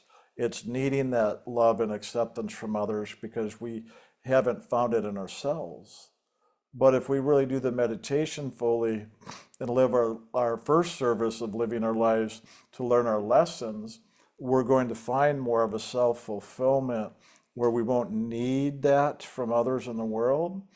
And then we're able to give of that overflow, which to me is now the third action of service, or selfless service, we can sometimes call it, because our personal self or ego self is not attached or caught up in the process of being of service to others. It's truly there that our soul is just there sharing its loving. Okay? But before that happens, it'll come about at some point if you're really walking this pathway to get liberated. But it's good to still be of service at any point in time, because taking those actions is where you're really learning and growing. So even if you get personally attached, even if you get into people pleasing, the big key is don't make it wrong. Let it be okay, because in that service, you're getting to learn about yourself, your patterns, where you're caught up, where your work is to do with the LAF and giving up to God. Okay, so even if you're still being of service, even if it's not fully selfless, you're still going to learn, and it's going to support you in your personal journey of awakening and liberation. And then at some point, as you learn and fulfill those lessons, then it turns to that truer service where you don't have this attachment and people pleasing, but you just stay true to yourself, like Jim was sharing today, and you just share your loving in the place of peace no matter what. And there's the real service. It's not really doing for others, it's really holding to the truth of loving God within yourself with others. Did you hear that? It's not really about doing for others. It's about holding to the place of peace and loving within yourself, with God, with others. Okay? That's where you'll start to see the greater action of selfless service in its truest form take place. So don't make any of it right or wrong. Just move forward in that and pay attention. That's a self-study we always talk about, and in that you'll start to learn and grow through it all. So it's gonna serve you very well, for sure. But then in that it will serve others, and it'll unfold beautifully. It always does, even when there is the challenges and the little messes along the way, because that just happens, and it's okay. Any more? No, that was beautiful. I mean, that answered it. Thank you. Awesome. Okay, question or a sharing of number 2. It says, last month during meditation, I heard a sound like flowing water. Now I hear a sound more like, and I'm not exactly sure because it's just a bunch of letters, but I'll say bzzz. Yeah, Oh, yeah. It's difficult to describe, but perhaps it's similar to the sound of a bee, but more softer and subtler. And when I go deeper into stillness, that sound becomes clearer. I try to follow that sound. Awesome. You want to do that one? yeah, that's because you're moving into the etheric realm. When you hear the sound of a bee or an insect, it's telling you that you're moving into the etheric realm, going towards the soul realm. And so that's part of the sound current that will carry you up into it and take you as high as it can within that realm. So do follow the sound, because that sound is significant and it will take you higher and higher. And you're moving along real well if you're hearing the bee. Mm-hmm. Okay, he said a few nights ago, while following the sound, I prayed for forgiveness for those who have hurt me in the past. Some of them caused me trauma for many years. Shortly afterward, I felt a strong sensation as if an energy was moving from my crown chakra down to my root chakra, and then my hands began to move on their own, forming healing symbols. This has never happened to me before.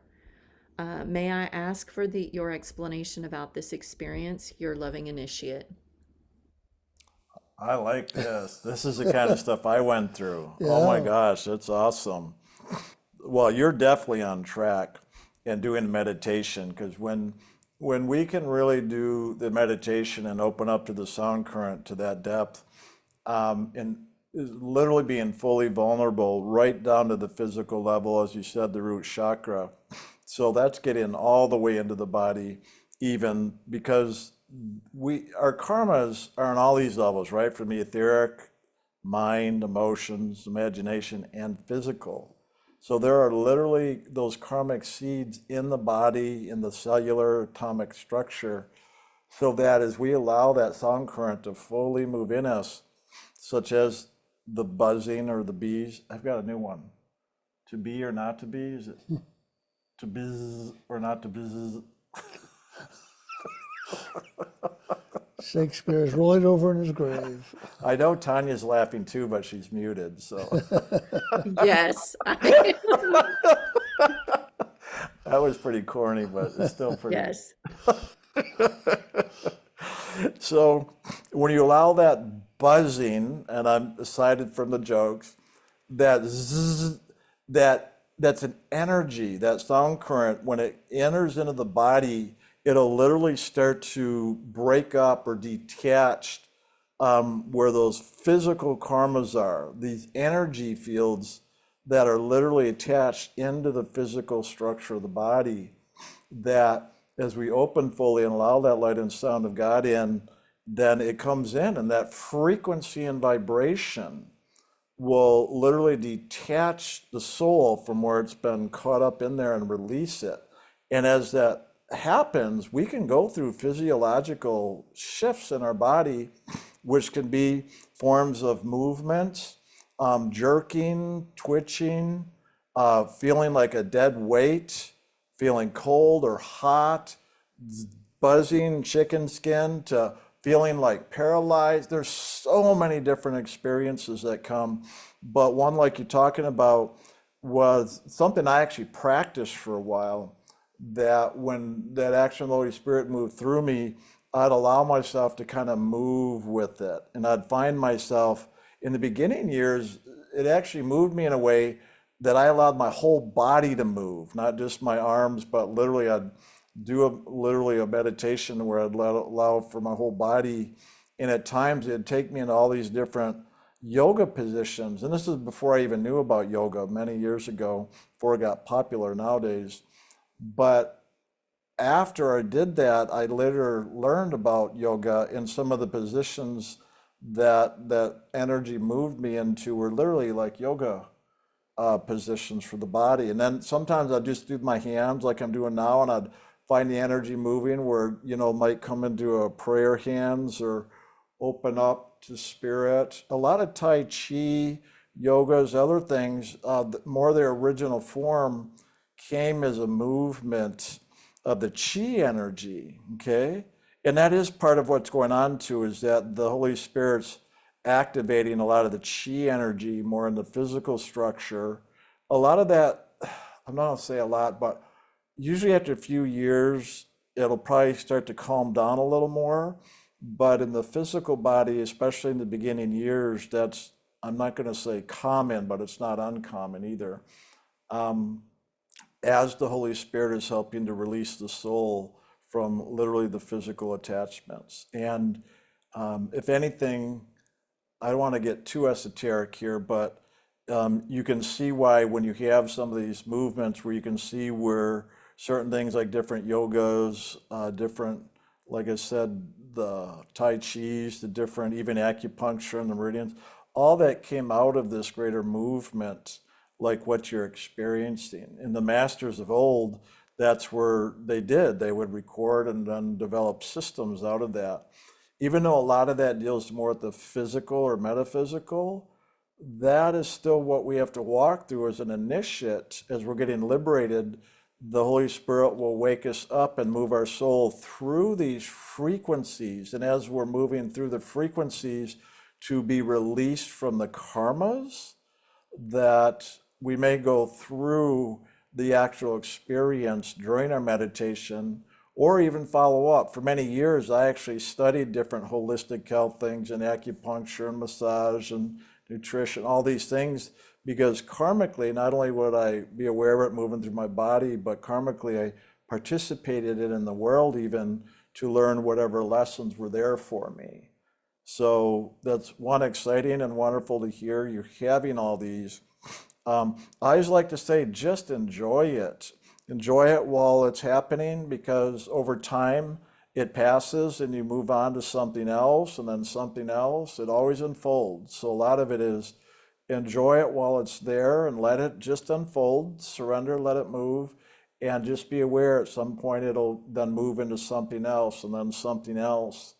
For me, the beginning years was where a lot of that took place, and I had a lot of out of body. And then over time, as I went up more and more to the higher regions too, I'd have more of the higher experience and not so much dealing with the body like that. Because once those physical karmas are more released in that way, that usually it'll calm down because karmically the detachment's taken place now. Anything more you'd like to add? No, that's beautiful. Okay. Okay, next one. Dream interpretations, please. I had a dream about a swarm of gnats off to the left in my meditation. The ironic part of it is we have gnats in our house that we've been dealing with for a couple of weeks now. I'm seeing them on the inner levels too. Ha ha ha. Significance of that? As above, so below? Question mark. You want to do it? Oh, go ahead. It's funny, it almost makes me think of the buzzing bees in a way. But Hmm. um, I mean, when it's truly more gnats like that, not the inner frequency, then yes, it can definitely be as above, so below. That um, when I have experiences like that, I look at, okay, what's going on inside of my consciousness, dealing with my life, like what's bugging me, pun intended there, obviously, especially when it's really small like gnats. It's that can even be symbolic then, obviously. It could be all the little things in life, but a swarm of all the little things. When somebody finally blows a gasket about something, they'll never say, well, it was just because of that one simple thing. It was all these little things that added up over time. So to me, that's how I'd look at a dream symbolism like that, is all these little things that maybe been bugging me over time, that now there's more of like a swarm of them, and that they're coming now to, in a sense, be really moved. Because if it's coming present in your awareness now, to me, it's saying, it's just as I shared today, as the Spirit pours in, it'll pull all these things to the surface. And so to me, when it's to the surface, it means it's on its way out. And we're just aware of it as it passes in front of us. So we see it. So to me, it's saying that you're seeing these things now that maybe have been bugging you over time, that are being lifted and cleared and on their way out. And so just do what you can to work with the LAF. And if there's anything you're directly aware of in your life that you can do something about, whether it's physically or just internally with the LAF work, then of course do that, because it supports the whole process of releasing all these. So if anything, you don't have to deal with all their bites and itchiness and all that goes with it. Anything more? Mm, no, because really it's just a matter of, a lot of it's just letting it go now, not letting it irritate you or get in the way, but rather just keep moving forward and let it drop away. You want to tell them on the screen? Because I'm not the one who's bugging. Well, you never know. Wasn't me, so I hope you weren't seeing you.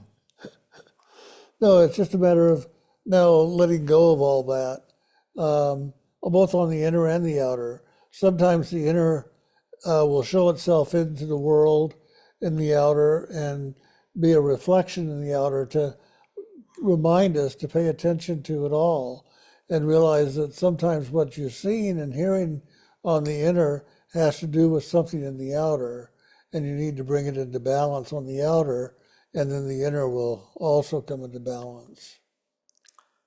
And that could possibly be a whole bunch of ado about nothing because maybe you just had the dream because you're aware of all the gnats and the outer. That's true. Literally can't be that simple. They're just irritating you all the way through. So do what you need to take care of it, regardless, internally or externally. Okay, her second dream. The second dream was a large man. I could not make out his face or who the baby was he was pushing in an old style baby stroller. Could not see the man or the baby in the stroller. When I tried to move forward to them to see who they were, they disappeared. Insight on that too, please. Thank you so much for all your help and guidance. Love you all.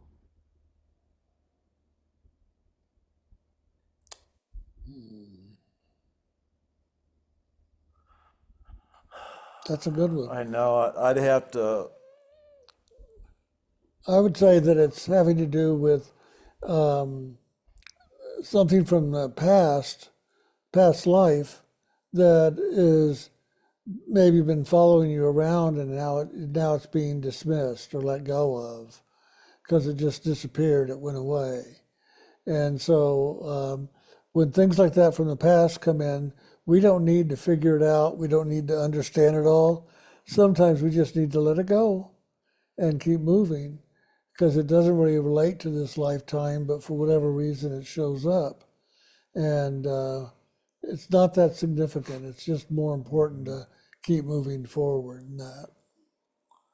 and regardless of what it is, I'd definitely do what Jim said. And um, whether it's a past life or even, carry past life karma is carried forward to this life. And so we can have those. And it can even be symbolic of not only an actual experience, but if it's symbolic of the inner, you could look at like the inner child inside of us that if something happened in life with more of a large male energy. I say energy because it can be really more the polarity than necessarily a person, that maybe we've given ourselves away that inner child. And so in that, it can create a fear of the unknown or darkness, or we feel like we've lost ourselves. And so a sense of that sense if that's present in you, regardless of whether it's this life or another lifetime, just as Jim said, just really just give these things up to God and do the LAF if anything is stirred within you, because there can be thoughts or memories or feelings associated with it. And it's really just about forgiving and letting it go than it really is about knowing what it is. Because knowing what it is doesn't really heal anything. It's about doing the LAF is what heals things. And sometimes these will show up because whatever you've been doing in the world is releasing the karmic pattern that is related to. And oftentimes I will see, I used to, not now, but I used to see a lifetime from the past come up, and Spirit would tell me, that's happening because you now have let go of that. It's done, it's healed, and you're moving on. So I would think that it's just a healing of the past.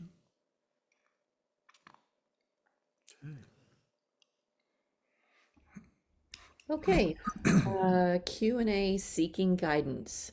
Dearest Jim, Brian, and Tanya, thank you for the beautiful meditation and sharings today.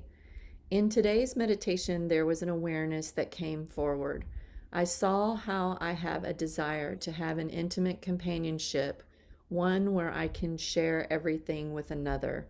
Then the realization that what hang on just a second. Then the realization was that what I'm really longing for is not an intimate companionship in the outer world, but one of an inner relationship with the beloved. This awareness felt like a gift, and a wave of peace washed through my entire being with this understanding. I wanted to share and thank you, beautiful teachers. The last few days, I have been shedding many tears, tears of joy, beauty, sadness, and surrender. And with those tears, I'm feeling an urge to reach out to my daughter in law and son. Currently, we are estranged. Over the last year and a half, they have shared their thoughts and feelings about all the ways in which I failed to meet their expectations while simultaneously saying the door is open to conversation and the ball is in my court. This did not feel true in any way. Any message that I received from my daughter in law was mean spirited and meant to harm, so I did not respond. Over the year, I have found peace and neutrality when thinking of my daughter in law and son. I wish them wellness and happiness and love. Occasionally, I question that neutrality and wonder if I have just suppressed my feelings into submission because previously I felt emotionally immersed in theirs and now I don't. About a month ago, she sent me 3 texts. The last one was an ultimatum saying that she would not reach out again and that she couldn't believe that we haven't spoken for so long because she created family boundaries. This was such a weird text, and she had twisted her thinking to create this scenario. I haven't responded, but in the last few days, I am feeling called to respond by sending a voice memo to share vulnerably that I miss them and want to have a relationship. A good friend suggested that I sit with this and reach out to you two for guidance on the situation. I continue to do the daily forgiveness practices and do the inner work. Does the situation involve taking an outer action to reach out and share how I'm feeling? Much loving to all. Well, I would say that if you really feel inside that you want to reach out and to see if it can be healed, I would do that. It doesn't matter what they do. It doesn't matter what they say. Reach out to heal that which is inside of you and share what's inside of you to share. Let it be loving, let it be forgiveness, let it be acceptance, and it'll heal it in you. It's all about what's going on inside of you. What they do with it is what they do with it.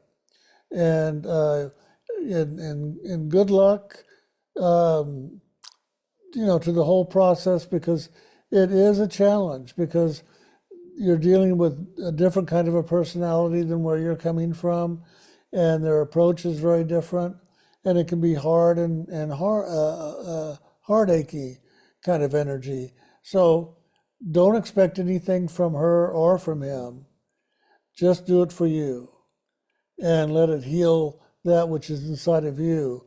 And if they do open up, then definitely move forward and let's see how this could unfold. But don't expect a miracle with them changing. I just have to ditto what Jim said. All the I found the greatest power of communication is when we do it to help answer things inside of ourselves to move those towards completion and fulfillment, regardless of what it is. And I find when I can really do that and honoring whatever that is inside of me, it'll always find resolution. And if I haven't found resolution or brought peace, I'll just keep taking the actions, the communications, the whatever I need to do until that's answered. Because when it's answered, it just literally comes to peace. And there's just like this knowing it's done. It won't matter anymore. It's complete. And that's what's important. And that's all internal, all right?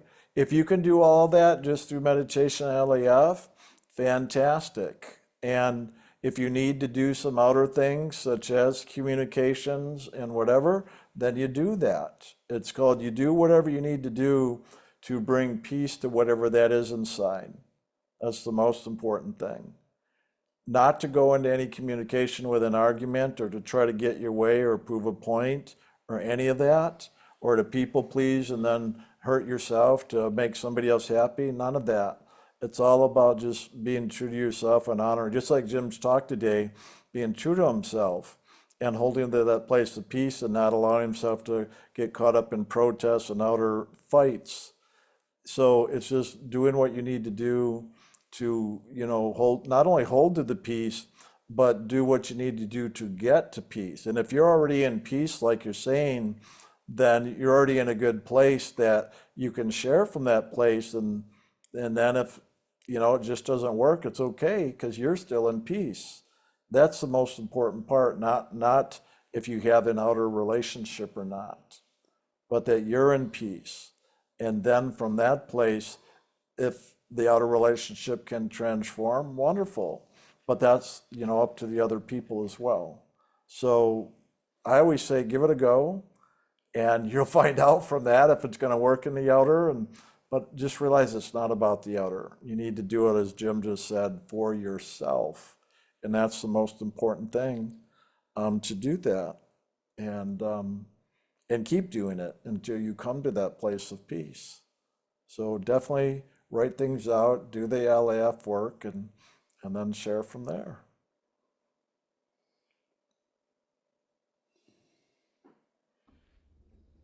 Okay, next question. Hello, everyone. At times, my emotions make me stuck in my physical body, causing me extreme pain in my abdomen and entire body, with little relief from painkillers. So I assume my emotions affect the lowest physical realm. Is it because I am too focused on the world that my emotions affect my physical body versus affecting my mental health? Question mark. Hmm.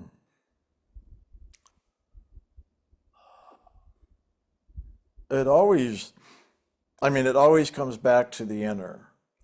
And the more I find it's always holistic, the more I find some strong belief system or way of thinking or pattern running, that it supports feeding the emotions to get really strong. Again, Jim's talk today to me really relates to that. Like this guy wanted to protest and fight, and the anger.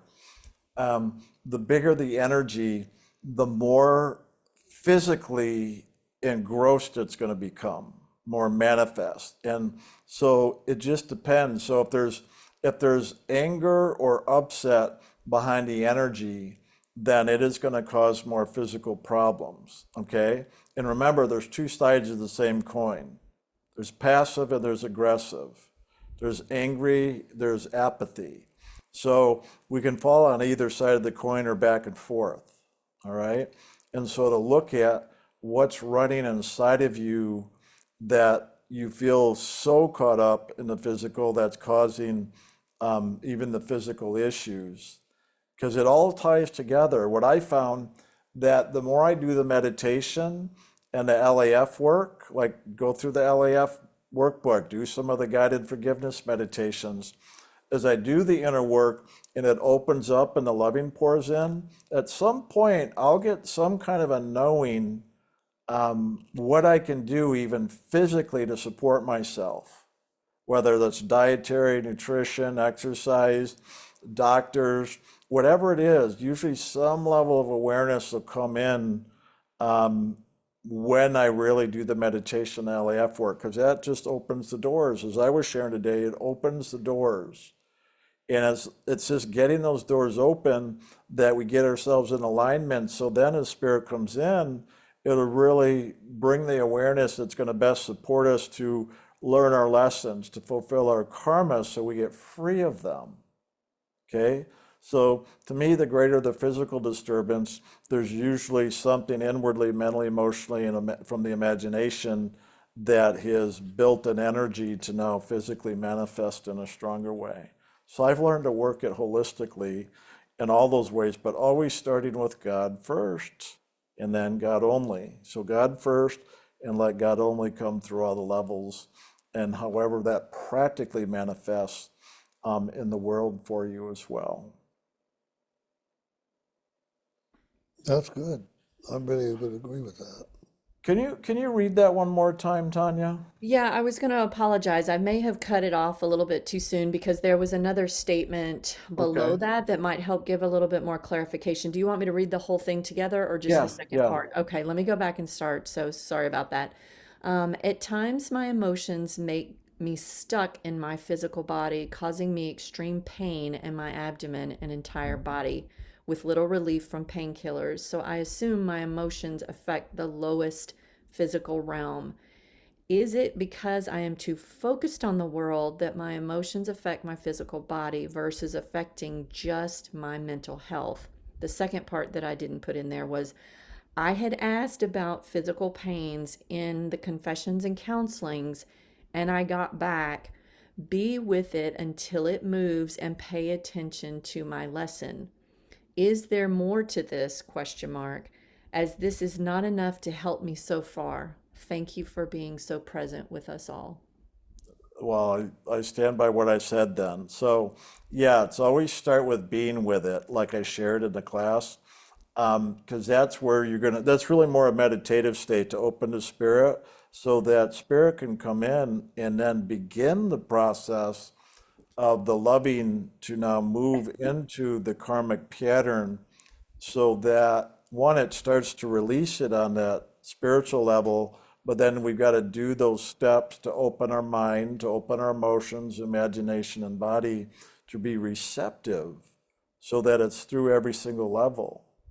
And so I'd say what I said earlier with all that, doing all the inner work first to open those inner doors. And then I find when I do it, there's usually some kind of awareness that shows up of if there's any more, sometimes just doing that inner work kind of moves it. A lot of the time it does for me actually. But then there's other times that, especially if it's something that's been going on for a while, that I find, okay, there's something more for me to do. And when I work with it, then those awarenesses usually show up of like, hey, here's something I can go do, like nutritionally. I could go to the doctor for this, or I could go see a therapist for something. I could do whatever, or just get out for nice walks regularly. Something to shift whatever the state of mind and emotions and maybe physical habits we've been doing, that we might have to shift those and do something different than what we've been doing to help move that energy. But I always start with the inner with that. And even if we do that, because sometimes people I know will go to the inner and ask questions, so now it's a mental process. We can't do it that way. You've got to do it like Jim always says, God first, God only. You go in meditation to be in loving with God. If you ask questions and try to figure it out, you're going to get in the way and shut the doors so spirit can't even bring you the awarenesses like I'm talking about. These awarenesses show up for me when I'm open and just in that flow with God. If I'm trying to figure something out, I usually close the doors and don't have the awarenesses. But even if there's not a direct awareness, whether it's one or multiple meditations, then even I might explore to get ideas, because even the ideas we have, even if we don't think they're from spirit, where did we get those ideas to begin with, right? Spirit has ways of getting things in there when we're not looking, so to speak. Even in our conversations or with other people, things pop up, or coincidences in life, all that type of stuff. Like you're talking with somebody, even in passing, and they mention something, you go, oh my God, that's the very thing I need to help deal with what I'm dealing with. That type of stuff. So pay attention to all that and be practical with this as well, is what I'm saying. But that place of beingness is really the starting point, which is really the meditation and allowing spirit in. And now follow through with it all the way. And something I've done in the past is if you don't understand why the pain is there or the source of it, just forgive the pain and release it. and see if it will begin to transform or change or reveal itself or let go. Sometimes it will. All it needs is an energy that will allow it to go, and forgiveness allows it to go. So do that as well. Forgive the pain when it comes on, and forgive the source of the pain, and forgive yourself if you held on to the pain, because it's funny, but at an unconscious level, sometimes we'll hold on to the pain for whatever reason. We think we deserve it, or it's going to serve me somehow. And I would just say forgive it and let it go, and don't hold on to it for any reason. No sympathy, no empathy, no nothing. Just let it go.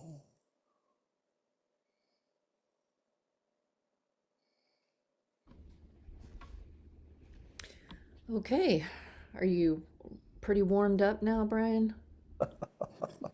Sure, go for it. Okay. Simplicity of an initiate's life. Dearest Jim and Brian, thank you so much for an amazing in person Midwest gathering. Looking forward to the next. We are too. First question. What I heard Jim saying towards the end was about an initiate's path, even his life, doing less and less in the world, focusing more on God. Is that accurate? There's a lot of pull to share what I've gained with others. It feels like loving service, or is that just my ego or Cal trying to drag me back into the world? Those were two different things, right? She had two questions in the first question. So, yeah, sorry, there's multiple questions in this email. So, yeah, I shouldn't have said number one. So, yes, there were two questions. The first one is what she had heard Jim say about an initiate's path, even his own, doing less and less in the world, focusing on more. Is that accurate? Question mark.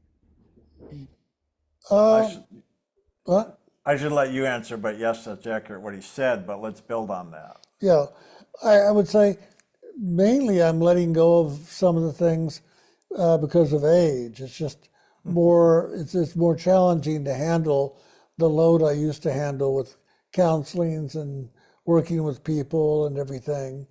And so a lot of it's just about physicality and ability. And uh, if anything, because I'm not doing as much, I do keep focused on God more. That's for sure. And it's paying off. It's really allowing me to live my life in a very loving flow way kind of energy. The thought I want to add on to that is look at it as a practical thing. So just like as you get older, you've experienced more.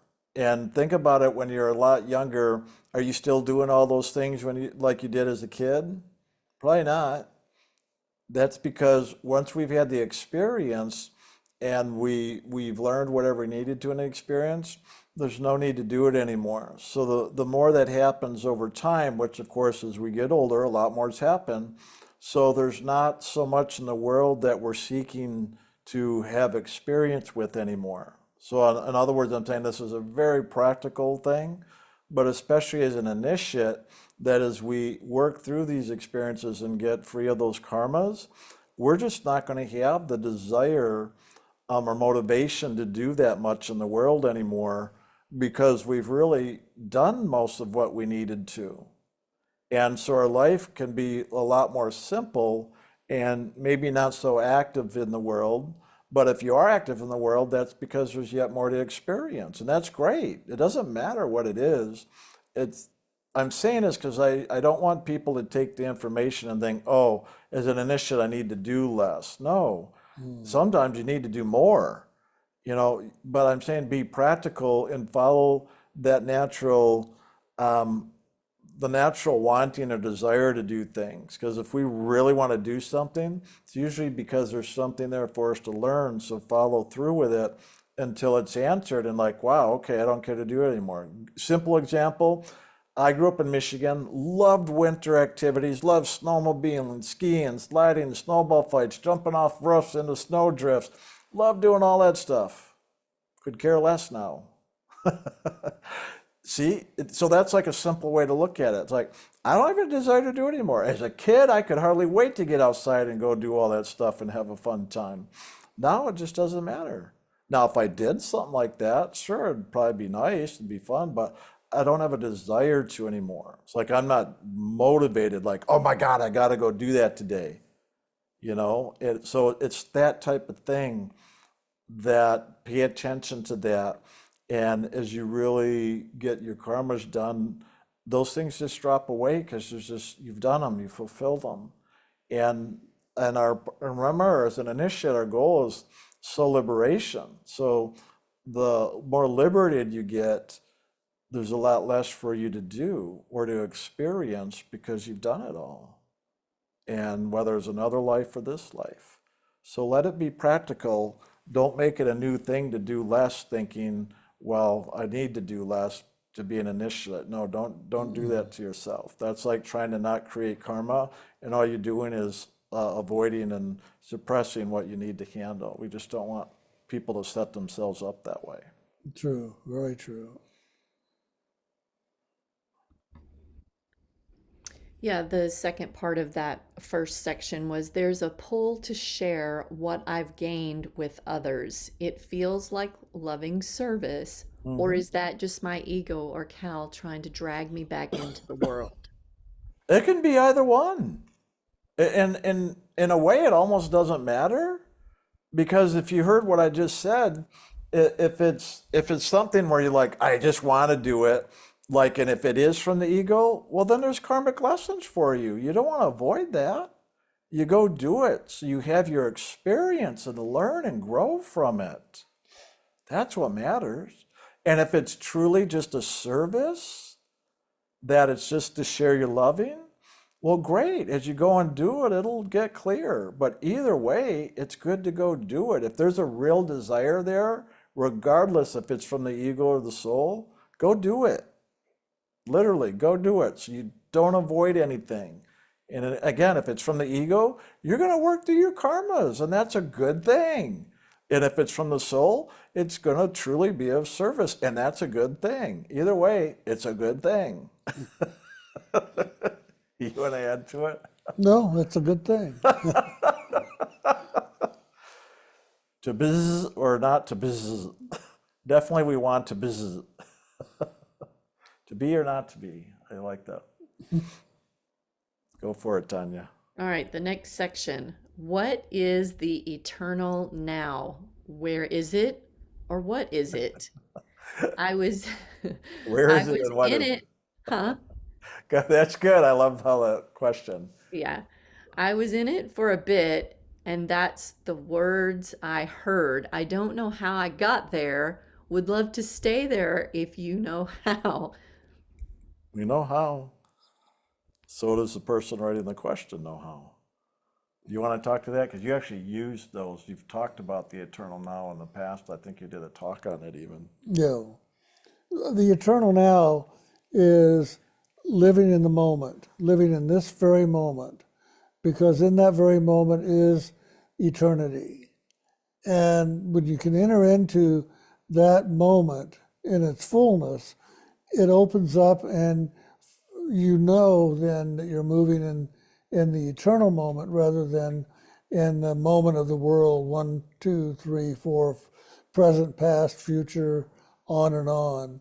So the way I used to, when I was really young, Spirit presented to me a way to find the eternal now. And that was they had me get a clock with a second hand. And so I went and had my mom buy me one at the 5 and 10 store. And I hung it up on my wall. And they said to watch the second hand as it moves around the clock. And so I would just watch it ticking away and just I kept my focus right on the point, the end point of the second hand. and just watched it move.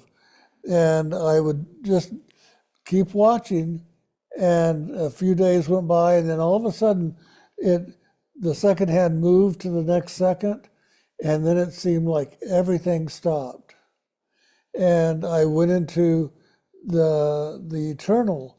I went into that moment that just was, and everything just was still and quiet and at peace and in harmony. And I don't even know how to describe it other than that. It was just huge.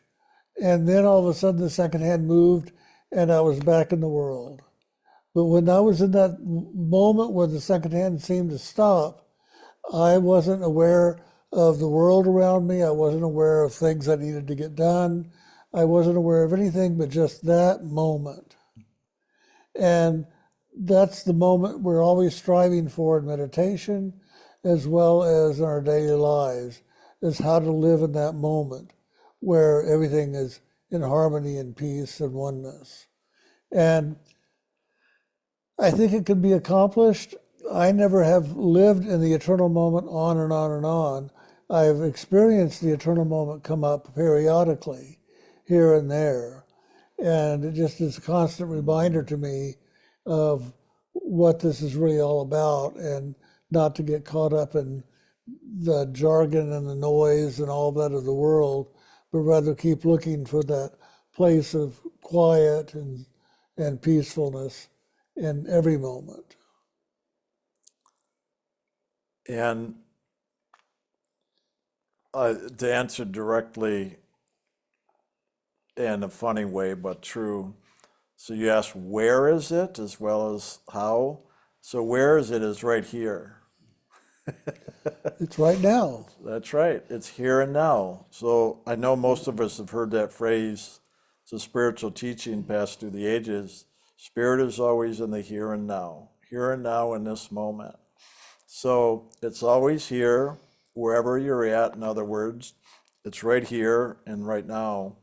And the other way to get there, besides, I remember doing that exercise myself before I even knew about it in ILM. In the late 90s, you had us do it. You got a bunch of clocks and you did it on a Tuesday night. Well, that's right. In the class. I forgot about that. Yeah. The other way is just doing your regular meditation on the sacred names of God. That's how I experienced it. I didn't actually go into the experience doing the clock meditation. I just one day in meditation, and this is after several years of doing the meditation with the sacred name, I had the experience just chanting and doing my regular everyday meditation. And it was time, and I had the experience of being, truly in the here and the now. In fact, there's so much so I went out of body, and the spiritual master on another level was sharing with me about the spiritual teachings of the here and the now. It was really cool. So you can have fun doing like the clock exercise like Jim did, or really focused in your meditation with the sacred name and go as deep as you can and let it just open you up. And that's always the best anyway, because then it's God's grace right in the moment. But sometimes we need a little extra motivation by doing other exercises that can be very helpful, like the one Jim just shared, for sure.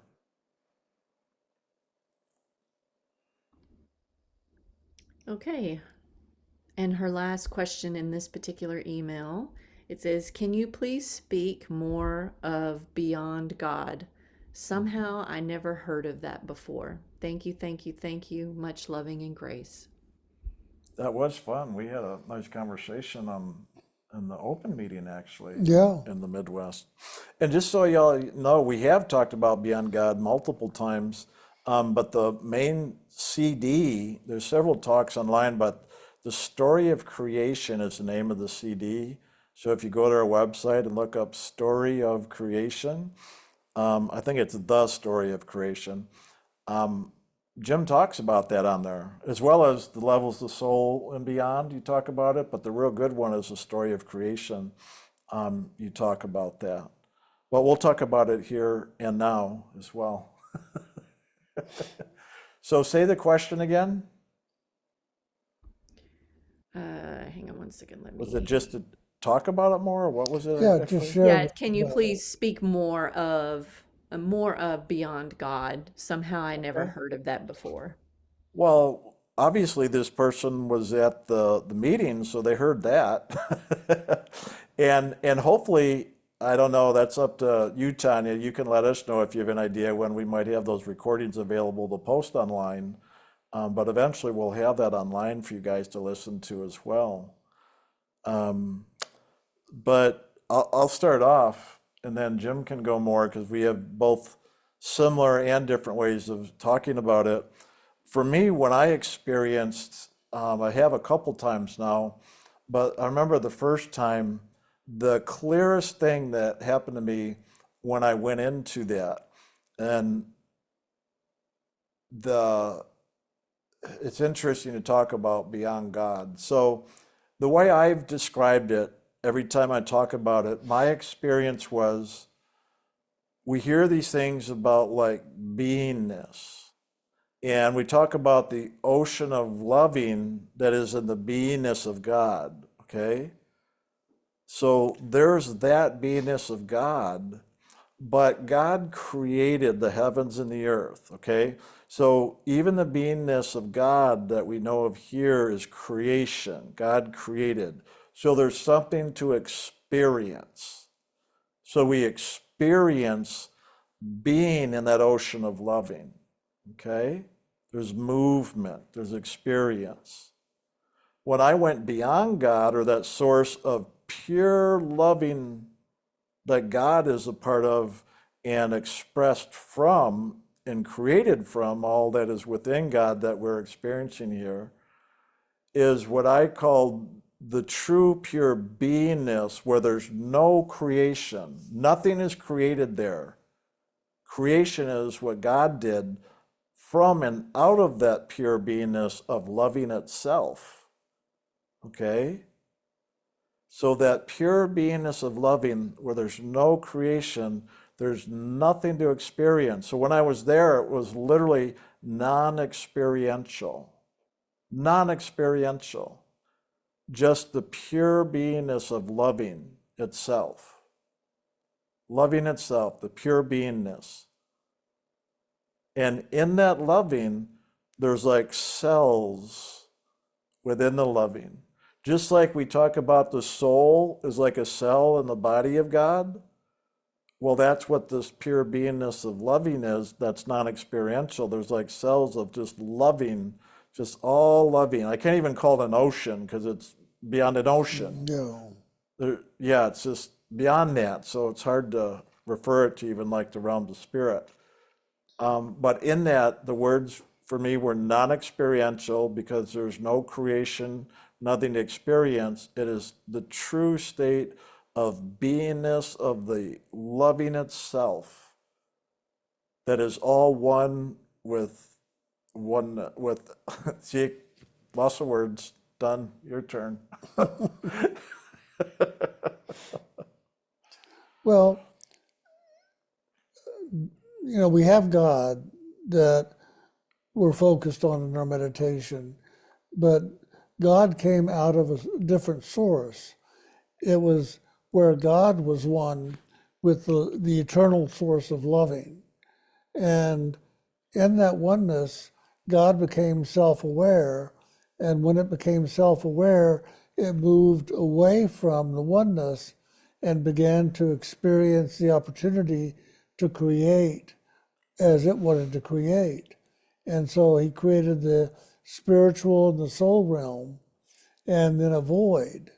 And that void is where Earth now is, if you will, and all the solar systems and galaxies and all as the universe.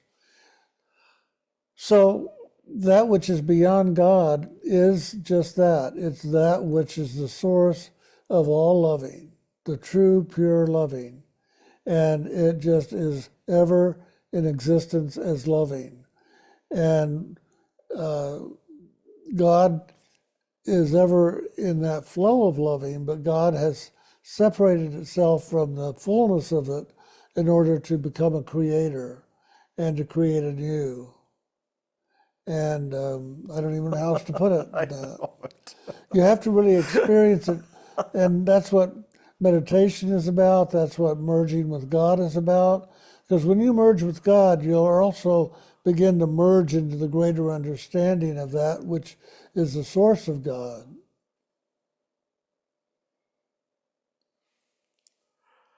That makes sense to me. That's about all I know to really say about it. Yeah, there's not a lot of words you can put on it because it is just a state of being.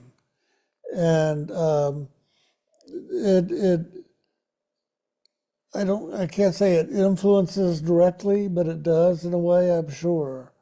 But I wouldn't spend a lot of time trying to figure it out. Just let God bring you the awareness. That's what it did with me and with Brian.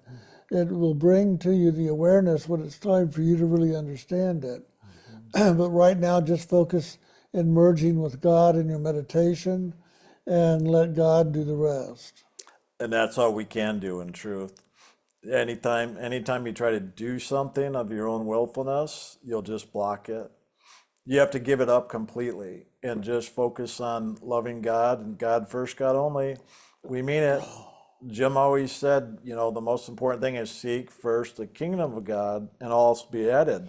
You can't look to all else that'll be added, though. You've got to let that go and just see God. And then God will bring us into it. Literally, it's all up to God. We truly have to give over, give in, give up to God completely, absolutely, completely, with no other desire, want, expectation of anything. And then God will awaken us and unfold it all. So the more we can do that, then that will unfold as part of the process over time. So every single day we meditate is an opportunity. One day missed of meditation is one day missed of a possibility of something like this that we talk about here. You realize how important every single meditation is. If you truly realize that, you'd give it a lot more devotion and focus than what we normally do. That's what I did, though. I really gave it the attention. I wish I gave it the attention like I used to. I don't have that kind of I do my meditation every day. Every day. I just don't have quite the same enthusiasm. Well, part of it is because I've had the experience, so some part of me doesn't have that desire for it, because that desire comes from a longing. There's a longing. That's why I love questions like this, because when we have those questions, it's coming from the part of us that really wants it and that inner knowing. So even hearing us talk about it can begin to stir, at least it did for me, like, I want to know what that is. I want to have that. So it helped me to really focus and devote myself even more to God in my meditations and give up and surrender everything so I could move into and have the experience someday. And it happened and continues. There's always, more unfolding. So good questions. Right. Is that it, or was there more on that one? No, that's it. Okay, I'm going to use the restroom a sec, but I'll be over here so you can go ahead and share with Jim. I'll be back in a minute. Okay, the next question. Dearest Jim, Brian, Tanya, and Abe, I recently read that Mary Magdalene was a spiritual initiate of the highest order. Course reading that gave me chill bumps. My question is, was she also a master? In the sense that she had the awareness and she was living that awareness, yes. There's so many different ways people use the word master in the spiritual world, I guess you'd say. She wasn't a master of the hierarchy, but if you go to India, there are many people that are considered saints that are the ones who have done the meditation and have liberated their soul and are living as a liberated soul on the planet. And to me, that's what she was. She had received all the teachings that Jesus had to offer her, and was living them more in a truer sense than some of the apostles. She was more vulnerable and open and receptive to what Jesus taught, and was living them. And he said it so. I mean, she was ranked up higher than the apostles because of that. And he taught her things in secret that the other apostles did not know about, because she was receptive and vulnerable and ready for it. So yes, I would say that at that level she was a master. I like that. That's a nice way to say it. Yeah. I know it can be confusing, these things. The way and here you've probably heard us talk about the way we describe, the spiritual teachers that have held the mantle of the living word is the way we've described a master of the sound and the light, or a spiritual teacher of sound and light. And it's good to differentiate that, because just for awareness, really, that's all it is. Because in a sense, the apostles of Jesus were like Jim. I love the way you described that. They were masters in their own right, whether it's Mary Magdalene or the others, but they didn't necessarily hold that mantle of the living word like Jesus did. But when Jesus died, that was passed, just like he received it from John the Baptist, okay? So there's that level of a master that holds a mantle, that specifically God has given or ordained to share the sacred name with, to initiate, to bring souls home on this path of liberation. And that's a little different, but the true masters or the apostles that supported that action of the Holy Spirit would work through them like a representative for Jesus. That's why they could go and preach in his name. I like to say it's like the hand of God, but then you've got all these fingers. It's like the hand to me is like Jesus, where the mantle was, and then the fingers are like the apostles, but it's the same hand, same loving, same essence. So as the apostles could hold themselves in alignment with that, and that's what I would call mastership, somebody who can hold themselves in alignment with the Holy Spirit, as well as be awake to their own soul. Like Jim said, a saint, somebody could be awake to their own soul, but then one who's serving the Holy Spirit as well as being awake to your own soul, that's definitely a level of mastership, no question. And of course, with that comes a wonderful, great service. And that's what I see all the apostles and Mary Magdalene doing.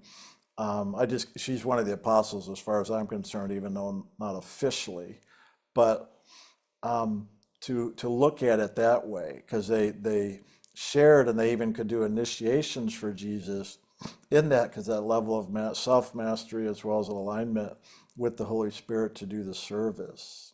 I hope that's doing justice what we're saying, but I like to have the clarity and understanding, or at least I liked it. That's why I asked a lot of these questions to Jim as this unfolded, and hopefully sharing might help others, because sometimes we can mistakenly think somebody's a master. And yeah, like Jim said, there's a lot of masters, but what are they a master of? What is it that they're teaching, and is that teaching just, what they know, or is it teaching because God's given some type of real mission, like we're doing here with the mantle of initiation? So there's differentiators in there is what I'm saying, and it's important to pay attention to that, so that you don't mislead yourself depending on what it is you're looking for. If you're looking for liberation, you want to make sure you get that with a teacher who has the mantle for the path of sound and light to initiate with the sacred name. If you're looking for more of a path of self-development, self-awareness, and some level of spiritual realization, well, yeah, then there's other masters like that that can definitely support and assist people in the process. There's plenty of them, in the world. But to me, there's a little more specialness with the apostles in that regard, because they had that direct extension or teaching with Jesus in the mantle of sound and light. So I'm going to leave it at that because we could go on, and I know there's tons of confusion and questions around these, and that's why I always appreciate questions like this. Hopefully we're helping to clarify. And feel free to ask more questions if there's more with what we shared so far. Okay, the second part of her questioning was in the books, the law of one, raw materials, the teachings focus on the oneness of all things. We really are one in love and light. What is the source of these materials, and are all the materials true found?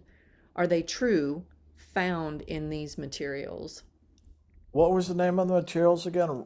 I think Ra? it's called the Law of One, and then Yeah. it says RA materials. The these teachings focus on the oneness of all things. I actually, I'll let Jim answer, but I haven't even heard of that one before, so No, I I haven't couldn't tell either. you. I don't either. And I don't know if it's done uh, through a mediumship kind of thing or just where it's coming from. I have heard of a person that was bringing forward teachings of Ra out of Egypt, but I don't know if that's what this is. But so I don't know. I have no idea of the source, and I've never read it. I've never seen it to know if it's, just how complete it really is. Yeah, I can't give a qualified answer with that from what I understand, but what I can share and this is just, again, from my experience when I hear certain things like this, when I hear the law of one, I have to say that tells me it's not of the spiritual realms. The law is only according to the world, the Yeah. physical creation. So I'd have to say if that's the case, it's probably from the mental or emotional realms, the causal or mental, just hearing the name. And the Ra materials, Ra is not only a god in Egypt, but it's also part of a name that often can deal with the mind and emotions. Okay? So that tells me right there that Ra is a chant that is used in places, even something Jim did with the The amp Coptics. Ra. Yeah. Amp Oh, Ra. yeah. Yeah, to amp and Ra, dealing with the holistic health and medical, psychic. So to me, the Ra materials would be really more of a god or dealing with the mind and emotions. And remember, as above, so below, the top of the mind in Lucifer is a reflection of God in spirit. Most everything out there looks at the reflection and thinks it's God. So when you see the oneness, not just Lucifer as a personage, like you see God as a personage, but if we were to say to the beingness of God, like that ocean, well, that also exists in the upper mind, the higher mind, as a reflection. Remember, Lucifer, this whole creation, as we call it, a lake of reflection. So that beingness of God is reflected in what we call the sea of life or the ocean of life. It's just the reflection of God's beingness. And so people hear the ascended masters, maybe this one, and a lot of others that have tapped into that. It's at the top of the mind. Mhm. And they think it's God, but it's just the reflection of God. And that's the big trap. That's why Lucifer did a brilliant job of reflecting God, that it's fooled everybody. And that's why when we hear people say all these books, yeah, they sound like they're real, and they are, but according to where it's at. And to me, just hearing the little bit I did, that would be my guess. Again, that's a speculation though, because I don't know this one. If it was written by a teacher of this path of sound and light, it's probably more accurate. But most of the books out there that are not by a teacher of the path of sound and light are usually just something talking about the reflection, the laws of karma, and that place of oneness. That's what a lot of the ascended masters and other things are about. It's also called universal mind, cosmic consciousness. A lot of people don't understand. A lot of people call it Christ consciousness. They think it's a universal mind and cosmic consciousness, or So to me, more than likely, that's what this is. The law of one is probably the universal mind, the universe, the one mind, the one verse. And that's what a lot of really prevalent today out in the world. And most people think it's God, and it's not. It's really that one mind. And that's what all the quantum physics is about, and everything is. They think they have the God particle, but it's really just the mind particle or the reflection of God. But it is what it is. That's why people are trapped, and it just takes a while till a soul is ready to get liberated and rise above all that. And you can see how when there's so many things out there like this book that are really believable, because they may be very accurate according to where they're coming from, but not realizing that's just a reflection and still in time and space, not from the spiritual realms. That's a lot. Yeah. I used to read all kinds of books, and boy, I was misled a lot because it all sounded real and good and so similar to even a lot of things we teach on the path of sun and light. But come to find out, it was just like a channeling from the mind, or somebody who's just very open and somehow was able to access the information. But it's just all still in the reflection here, not really from the spiritual realms.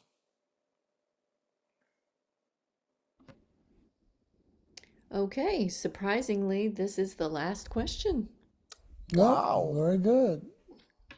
And this is a repeater from somebody who already wrote in, so this is nice. It says, if there is time at the end, well, here we go.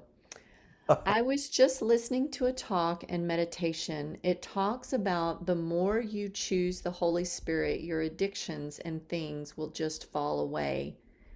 It's like all my addictions and my lying, whatever are like fully in my face, more than they have been in years. The way I heard it on the talk, it wouldn't have been that way. This thing that I'm seeing now is I keep going higher and more connected, but the things on the outer are still there, but they don't matter. Is that what drops away? Yes, that will drop away over time, but the fact that it doesn't matter, you're in a good place. And it won't matter whether they drop away or not, because they really have no importance. They're just there, and at least they're not running you like they might have done so in the past. Yeah, she just asked if you could explain more, it would be helpful. Did they ever really matter, or was that just my judgments and hatred of them? It's Thank just you. your hatred and judgments of them. They didn't Good really statement. matter. They can't get in the way of God unless we give them more importance than God. And apparently you haven't. And so now they're secondary at the most and not major. And good for you. Just even make a statement like that in the question. Yeah. There's the answer. You already have it. We're just really happy when we hear somebody share like this, because again, right within the question is the answer, but that's because you've been doing the inner work and have that awareness now. Otherwise, that wouldn't be there. Then it'd be just a question and not really the awareness within the question where the answer is. So that itself is telltale sign. So congrats on that, because we know a lot of this work is in a way quite invisible, unless of course you have the direct experience, then it's more visible. But most of it, at least while we're in the body, is more of a, I like to say it's like looking in the air. You can't see the air, but you can't live without the air. And there's things that can blow through the air. Everything exists within the air. right? But we have awareness of the air.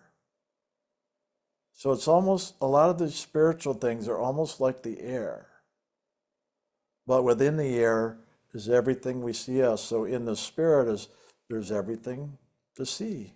That has form and shape I'm talking about, not in the oneness, the ocean of loving, but where there's manifest shape and form. But we have to become aware of the air. So as we go into meditation and go into the peace and stillness, in that peace and stillness we'll become aware of the air. So I'm using air as another word for essence. The essence of spirit is what you could compare the air to here that we breathe and look through and exist within. So the same thing for the soul and the essence of spirit. So you can see through it. Like a lot of spirit is transparent. We don't even know it. We look through spirit, just like we look through the air. But then through that air, we can see what we would call spirit, like when we see a light or the purple light, or if we're in an inner experience and we see go towards the light and there's a light or a ray of light comes out of it, a beam. So we see light and like the stars in the sky, but what is all that space of air and transparency where we don't see anything? That's all spirit. But yet you can't see it. But if you become peaceful and still enough, you'll become aware of it. And the air itself, you'll become aware of as a divine presence.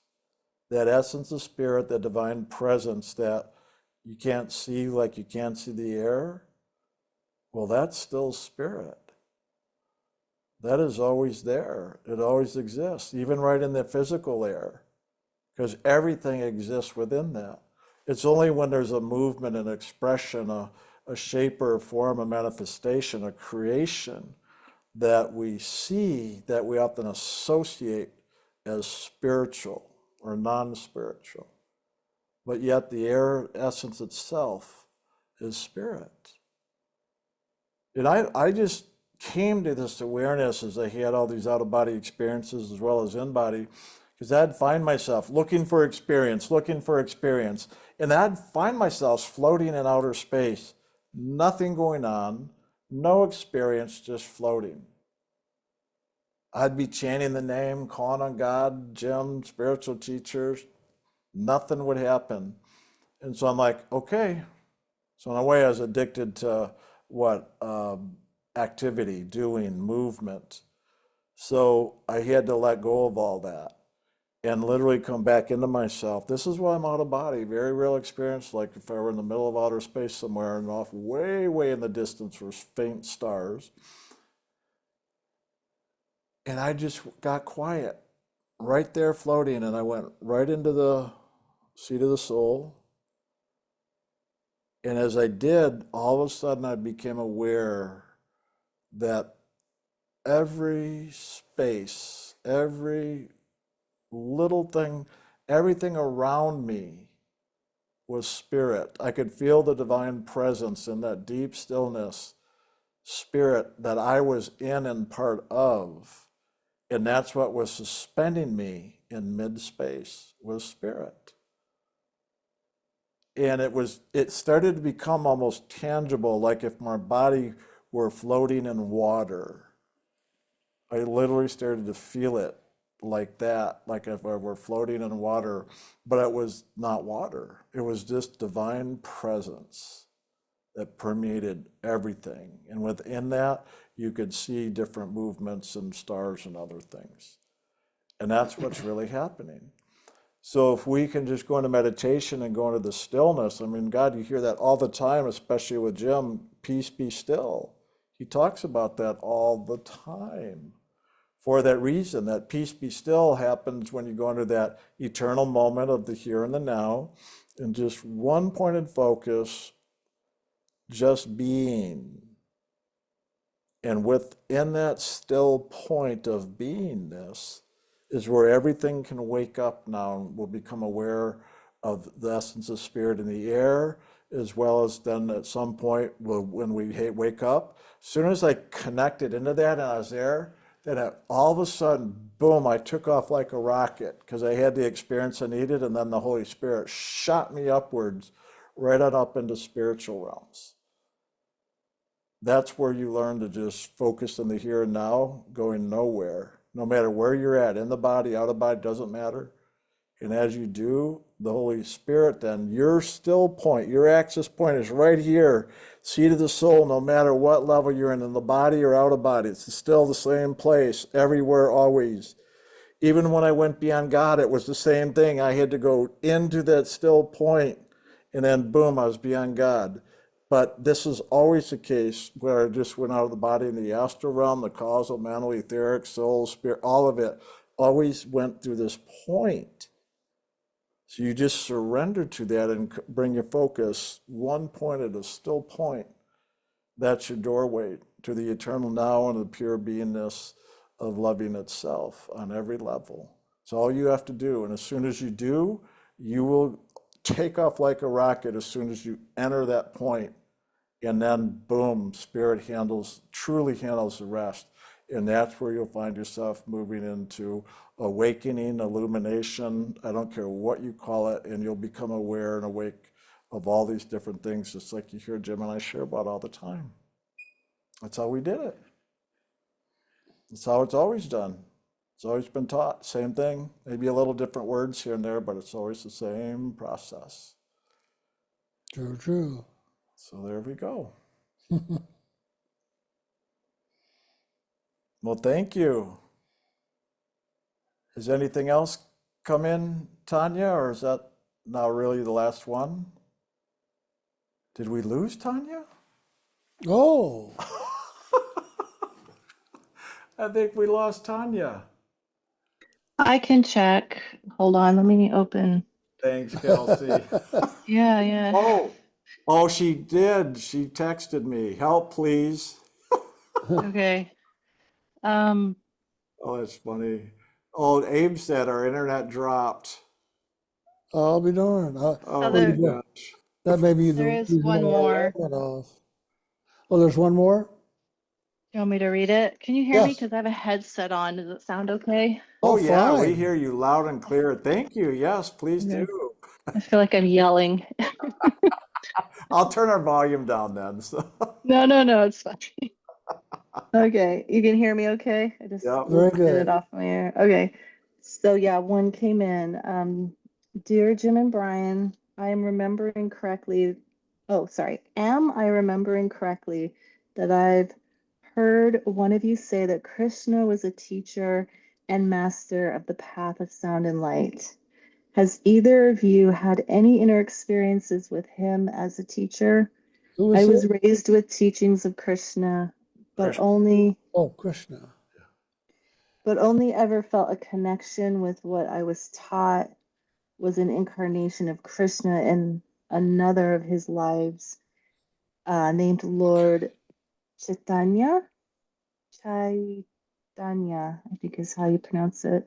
I don't know why, but I feel a little nervous to ask about this. Thank you for your loving and service. So much loving. Yeah, there have been teachers of the path of sound and light throughout history, and Krishna was one. And he had a disciple who he was training to take his place when he left. So yes, Krishna did teach the path of sound and light.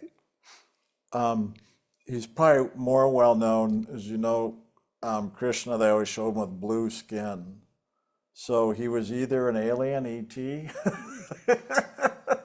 I'm No. kidding, that's a joke. Or no, let me finish. I'm just Okay. having fun. We talk about the blue light representing the Yeah. Christ consciousness. Okay? That blue light, or Krishna with the blue skin, to me is symbolic also of that Christ consciousness. And that is a mantle in itself. So, that says something right there. I didn't know if he was a teacher of the path of sound and light or just the mantle of the Christ consciousness. No, he But- taught the path of sound and light. Okay. Yeah. Well, there you have it. Oh, I think she's back. Tanya's Yeah, back. sorry about that. Kelsey just filled in for you. She read the last question. Perfect. Thank you so much. Yeah, our internet dropped and I tried to put it on my hotspot and yeah, so it's on my hotspot now, so it's working. Sorry about that. Yeah. Technology. Yeah. I didn't even realize I wasn't watching, so I didn't realize you dropped off. I, I didn't see her at the top there. Yeah. So. All right. Well, Kelsey, was that it, or was there more? Or I don't know if Tanya, you're in there now too, or and if we actually. That was all I saw. Yeah, but I wasn't sorry about it. That was fun. Thanks, Tanya. Yeah, I'm glad you were there. Yeah, me too. Yeah, thanks, Kels. But I'm glad you're back. So take it away. Yeah, thank I'm you. sure everybody enjoyed hearing your voice, Kelsey. Thanks, Jim. Thanks. She's alive. She's here. Yay. Yes, very much alive. Very much here. Here and now. Mhm. Okay, so I'm assuming that was the last one, and did we do it justice? Was there anything in the question we missed, or is that it all? I think that's it. Yeah, you answered the question. Okay. He was a teacher of the path of sun and light. Right. Okay. Yeah.